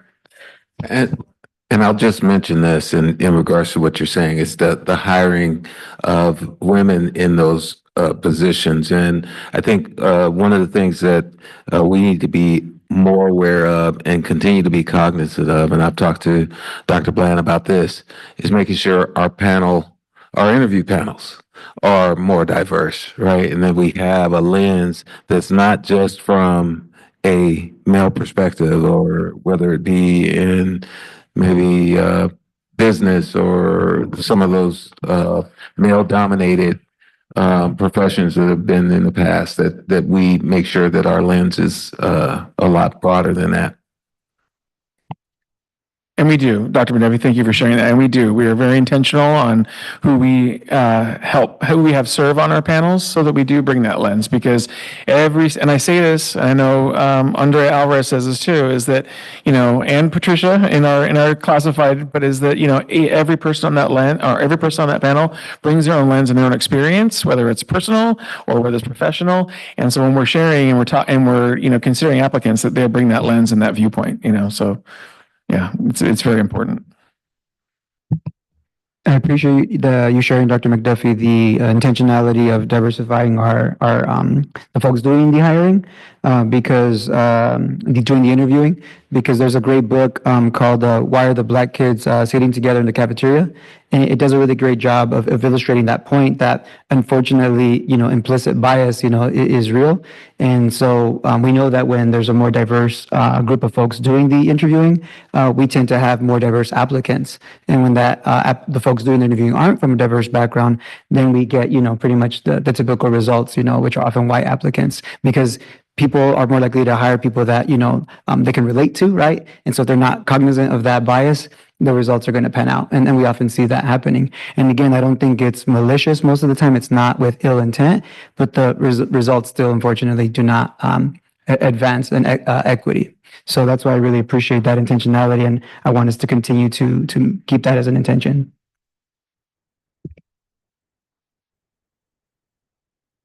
Anyone else? Thank you very much, Dr. Bland. I would ask if you could include that slideshow in the Friday update. I just would like to look at some more of the data. Yeah, it was in last Friday's, but I can include it in this Friday's as well too, if you'd like. Yeah, I looked, and I'm happy to include it again, though. Absolutely. Or maybe I couldn't access. There were a few edits right before we went live for the show, so I'm happy to provide the most up to date. Absolutely. At any rate, I will acknowledge receipt of the Santa Maria Bonita School District Staffing Diversity Report with great thanks. All right, that concludes our regular business. Any new business? No? Loose? No? No new business. So that goes to board superintendent reports. Let's go ahead. So I had the privilege of attending the CABE conference, the 50-year anniversary. I also bumped into some of our staff there, so that was wonderful to see. CABE celebrated 50 years of advocating. CABE stands for, I believe, the California Bilingual Educators Association. And it was really inspiring to see what different school districts have done to expand their dual immersion programs. It was unfortunate to see how much advocacy it took from some parents and community members to institute these programs. Sadly, during the 1990s, there was a lot of pushback, a movement for promoting English only, which really only harms all of our children, right? Because all of our kids benefit by learning multiple languages. And so it was inspiring to see what other schools are doing. And it reminded me of how important it is, the work that we're trying to do to expand our dual language immersion programs. And so I want to continue to advocate for that, since we know that our families are pushing for the expansion of that. We know that many of our families are frustrated because they don't have access to dual language immersion near their neighborhood, since it's right now only housed at Jimenez. And so I want to continue, right, to keep that at the forefront of our minds so that we can continue to expand that as soon as we can. One of the highlights of the conference for me was also attending an Indigenous Language Institute. So what was powerful about that is it made me think of Ms. Lo Chen-Wu's presentation, as well as, Dr. Castillo Schiffer. Ms. Lo Chen-Wu, do you also have your doctorate? Do you have your doctorate also? Okay, so Ms. Lo Chen-Wu and, Dr. Castillo Schiffer, when they presented after they attended the conference in Oaxaca, it reinforced that idea, right, of indigenous language preservation. And that was really special because unfortunately in the state of California, there's not a ton of courses like at the high school level where they have college credit to be able to take indigenous languages. But I want us to be a leader in that area since we have such a high number of indigenous language speakers, and not just for our speakers of Triqui or Mixteco Alto or Bajo, but also, for our Arabic speaking students, for our Tagalog speaking students, as well as any other languages that exist in our district. So we know that our young people feel seen when they hear their culture, when they hear their language. And so I want that for all of our children.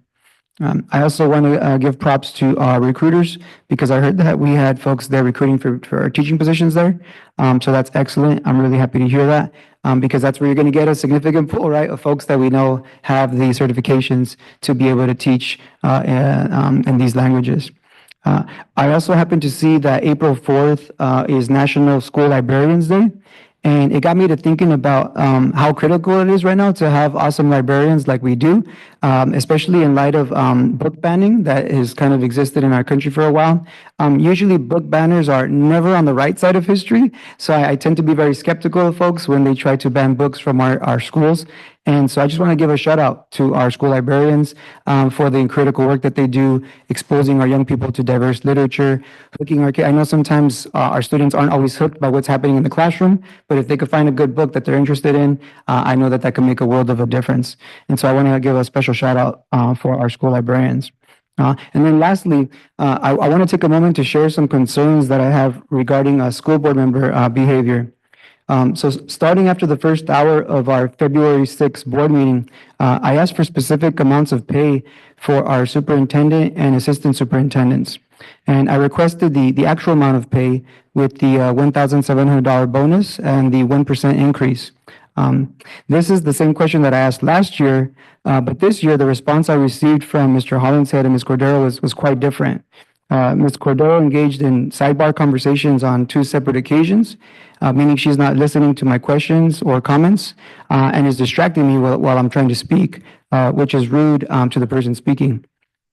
Before my question on exact pay was answered, Ms. Cordero tried to make a motion for a vote. And attempting to silence questions from a board member by calling for a vote before my questions are answered is not appropriate behavior of a school board president. When I finally received the exact amounts of pay, Ms. Cordero said, "Is that transparent? Any other questions?" In a rude and an annoyed tone of voice. And I had to remind Ms. Cordero that her rude behavior was not okay with me. Then she tries to deflect by saying that she thinks I'm being rude. At this board meeting, Mr. Hollins had stated that I need to do my due diligence and that I need to do some of the legwork and not the lawyers, which is new information for me because we rely on the lawyers to give us accurate representations of what pay actually looks like. He said that is how I would have approached it. And John interrupts me after I had my hand up while I was speaking. And that sense of entitlement and rudeness to interrupt me as I'm speaking is unprofessional and disrespectful behavior. I have not done that to him or others. He told me that I need to do some of the work. Don't just ask other people to do it for you. He said, if you want to come at me, this is something that they can look up for themselves, is what he was referring to, that the public can look up. And he said, this is coming off as combative, which is ironic because Mr. Hollinshead was engaging in combative behavior. His claim about me was a projection of what he was doing. He told me I need to ask for the information and then move on. And that is exactly what I was trying to do. But for some reason, I would not get a straight answer from Ms. Cordero or Mr. Hollinshead regarding exact pay. Saying that I need to do my due diligence is insulting, given how much I prepare for board meetings. It is because I do my homework that I have such questions and commentary. Mr. Hollinshead's aggressive attitude towards me for asking questions surprised me. He tells me that I should do things as he suggests, but his attitude towards me is condescending and patronizing. And this is not the first time I have felt this coming from him. I am not a failed attempt at being Mr. Hollinshead or Ms. Cordero. I'm a successful attempt at being myself. I will not tolerate such treatment. This stops now. Do not expect my respect if you are unwilling to show it towards me.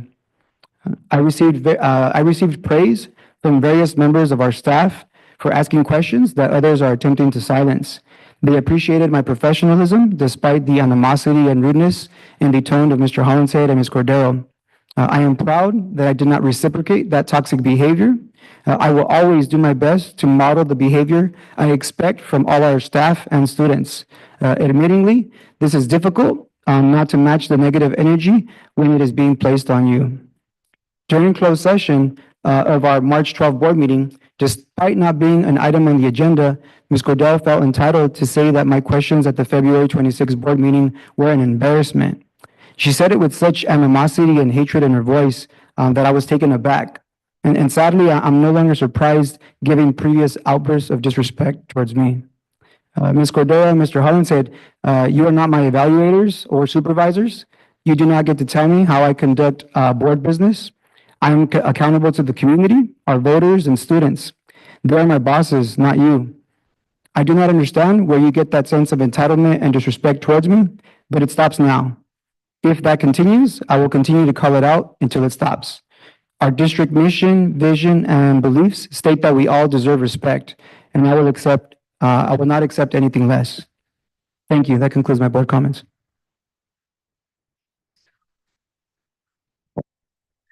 Yeah, I noticed the school board library or the school librarian day as well. So I also wanted to extend our kudos to all the librarians, both here and centrally and at the sites for doing their due diligence.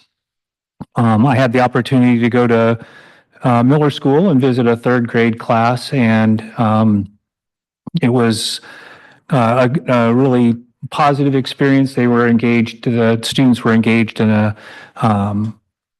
math endeavor at the time, and it was also a good time to witness how our inclusivity model is at work, watching some of the students work with their neurodiverse classmates, but also seeing and talking to a teacher who had to deal with significant behavioral difficulties with one of her one-on-one students that was no longer present, and then see her go to lunch and re-engage with that student. It was the engagement of the students with their neurodiverse cohort was really nice to see, really good to see. And so you could see the really positive influences of inclusivity on all of our students in that classroom. And as a sidebar, it was also really great to see our math curriculum in use at the third grade level, and how incredibly bright and intuitive the kids were in their different approaches to what was a kind of more of a manipulative type endeavor. So in the past, math has always been to most of us a fairly structured endeavor where you see something on a chalkboard or a whiteboard and then try to replicate that same thing. And this is, I think, what one of the young ladies was talking about today or this evening about worksheets.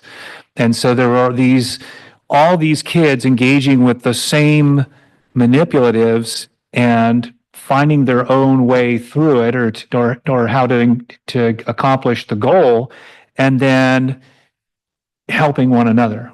So there were certainly a few kids that got it right away, very temporally quickly, and then others that then were having a tougher time. And so that circulation too around kids without the the suggestion from the teacher engaging with one another was really super fun to see. And engaging with me, right? They're sharing with me and very open and positive about things. And so it was, somebody new to the classroom,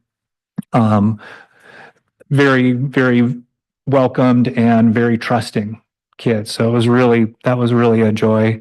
I don't know if I mentioned it, but I did go to the Bonita Field grand opening.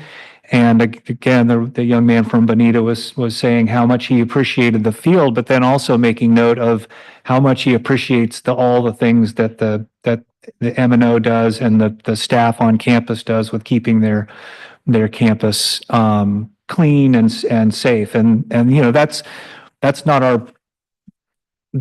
blue ribbon campus. If my sister-in-law is watching, I'm sorry, but it's a really heavily impacted campus. It's in the midst of fields. It's small. It's old. It's so there and so they do a really great job there. Richard Medina really deserves a huge lion's share of the compliments for really making that field happen. And I want to tell him I appreciate him, which segues into seeing Bonita kids at Paul Nelson Pool with their teacher, their PE teacher, who happens to be Richard's daughter, and also Miss Gamboa, the classroom teacher. And so our endeavor to get kids swimming and in pools at the YMCA, I guess it wasn't working out that particular day, so they were at Paul Nelson. And the joy of there was a lot of joy in my heart seeing all these kids in the deep end of the pool looking up at their teachers and the lifeguards listening to them and swimming around, and then being safe and enjoying the water and enjoying it, no fear. And they were especially excited when they found out that their AP was my wife's sister and my sister-in-law, and she heard all about it when they got back. Kudos to the folks who are carrying that out with our kids to swimming. It was just, that's something that is enrichment that will, pay dividends for a lifetime. So that's good. Really great stuff. That's all I got. I don't have anything. I don't have anything this week. Next time. Comment on anything? I really like the presentations today, both on the new teachers, the new cohort of teachers. And so I'm excited to maybe head out there on May 22nd.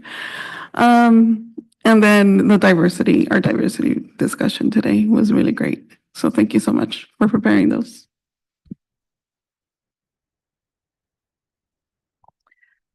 In the past several weeks, I have made an effort to attend a number of our volleyball games, which have been really, really a lot of fun. I guess I like volleyball better than I like flag football. But the improvement just from the first week of the games till now, where you really are able to see how much improvement there has been, where the players don't just try to immediately get the ball back over the net, but they kind of pass it to another person and place the ball where they want it to go so that maybe the other team won't get it, which is kind of the whole point. But playoffs are coming up starting Friday night.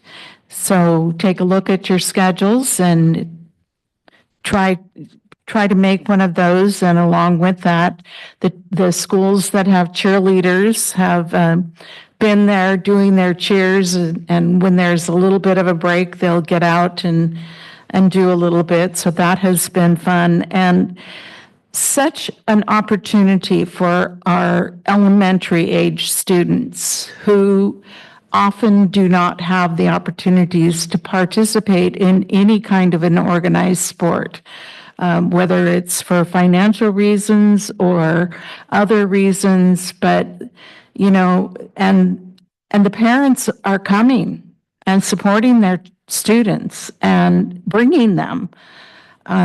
So that says a lot for the community support for these programs that are giving our kids the extra opportunities. And on that kind of that same note, the Altrusa group that I belong to, it has a number of us are either teachers or retired teachers. And at one time, the district supported what was called the Battle of the Books program, which is there's a designated list of titles to read and questions that go along with it, and kids read books and they do preparations at their school sites and then come together in one place. Well, it was a relatively small group, and we were able to find some space and worked with the principal at Libin. And so we sponsored Battle of the Books. There were 16 teams there. Some schools brought 2 teams. I think we had a total of 8 schools represented. And the rounds are, competitive. There are 2 teams, but the teams are mixed. So they don't compete as school teams. If there are 5 people in a group, each one comes from a different school. So they have to really learn quickly how to work together to figure out the answer to the question. And they need to pay attention when the other team is given the question, because if they don't get it, they can steal the points. Dr. McDuffie came for the final round, and it was really amazing. Even, I think we had 80 or 90 students there, but the enthusiasm and how incredibly smart and how much they read. So it kind of gave me more hope that, okay, kids still really do like to read. So it was a lot of fun. And our Altrusa group also is giving scholarships to FFA students from Santa Maria High School. And we're very proud of our ability to do that. They're, not like $15,000 scholarships, and it was very impressive to look at their grades and the classes they're taking, the AP classes, the classes through Hancock, etc. So they're out there and they are getting ready and they are planning to go to college. So that was very exciting. And of course, we had our monthly school board association meeting the first Thursday of the month. And again, it would be nice if more of our school districts were able to have someone there. It gives a little bit of information about what is going on in other districts. And we meaning Santa Maria Bonita, are very fortunate that we are not dealing with financial shortfalls or teacher layoffs. So, Dr. McDuffie. Thank you, President Cordero. This Saturday, I want to encourage all of you to come out to Tommy Kuntz Junior High School. There's going to be a robotics competition. It's called Rapid Relay, Robotics Face Off. And so it'll be Saturday, April 12th, 8 to 3:30 at Tommy Kuntz. Also, there'll be a Keeping Our Kids Safe, Understanding Gangs and Drugs presented by the Santa Maria Police Department at each of our junior high schools. beginning April 15th at El Camino from 6 to 8. Tommy Kuntz, April 30th from 6 to 8. Fessler Junior High, May 1st from 6 to 8. And Ariana's Junior High, May 6th from 6 to 8. You both talked about school librarian week, and I'm just excited because Samantha Scoggin, our PIO, public information officer, has really had a presence on Facebook and actually has some reels and interviewed some school librarians, and we really want to continue to put and appreciate the employees that work for us. So School Librarian Week, we also had media posts of Assistant Principals Week. Ha ha ha. Assistant Principals Week. I was at CASA, California Association of African American Superintendents and Administrators, and I just want to give a shout out to a well-deserved shout out to an assistant principal, Dana McMullen, who successfully completed a CASA's Aspiring Administrators Academy through that organization. So congratulations to Dana, one of our assistant principals. Education Services, the team is wrapping up the data review process with sites that participated in the recent deep dives. We were just at Bruce Elementary. We're carefully taking a look at the feedback and outcomes which will guide our next steps. One key focus moving forward will be building the leadership capacity of our principals over the coming months. And based on the feedback received and through internal reflection on what systems are working and which ones may not be fully aligned with our strategic priorities, we're developing a comprehensive approach called the Bright Futures Project. You're going to hear that name again, the Bright Futures Project. I feel like a rapper. The Bright Futures Project. Anyway, so that Bright Futures Project is going to be launching this fall. The initiative will help us better align our efforts across the district and ensure that we are focused on what matters most for student success. So we're excited about what's ahead. I encourage everyone to stay tuned. This fall, we'll share about more about our refined priorities and how they connect directly to our broader strategic plan. So as we head into our spring break next week, is it next week? No. One more week? One more week. I knew it was one more week. I was just everyone. I want to take a moment to wish everyone a relaxing and well-deserved break. I hope you find time to unwind, recharge, and enjoy time with family and friends.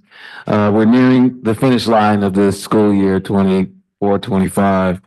And I just want to thank everyone for their continued dedication and energy. It really makes a difference. So with that, I thank you. Thank you, President Cordero. Is there a motion to close the meeting? Yes, let's move to close the meeting at 9:31 p.m. Is there a second? All those in favor? All right, with that, we are adjourned.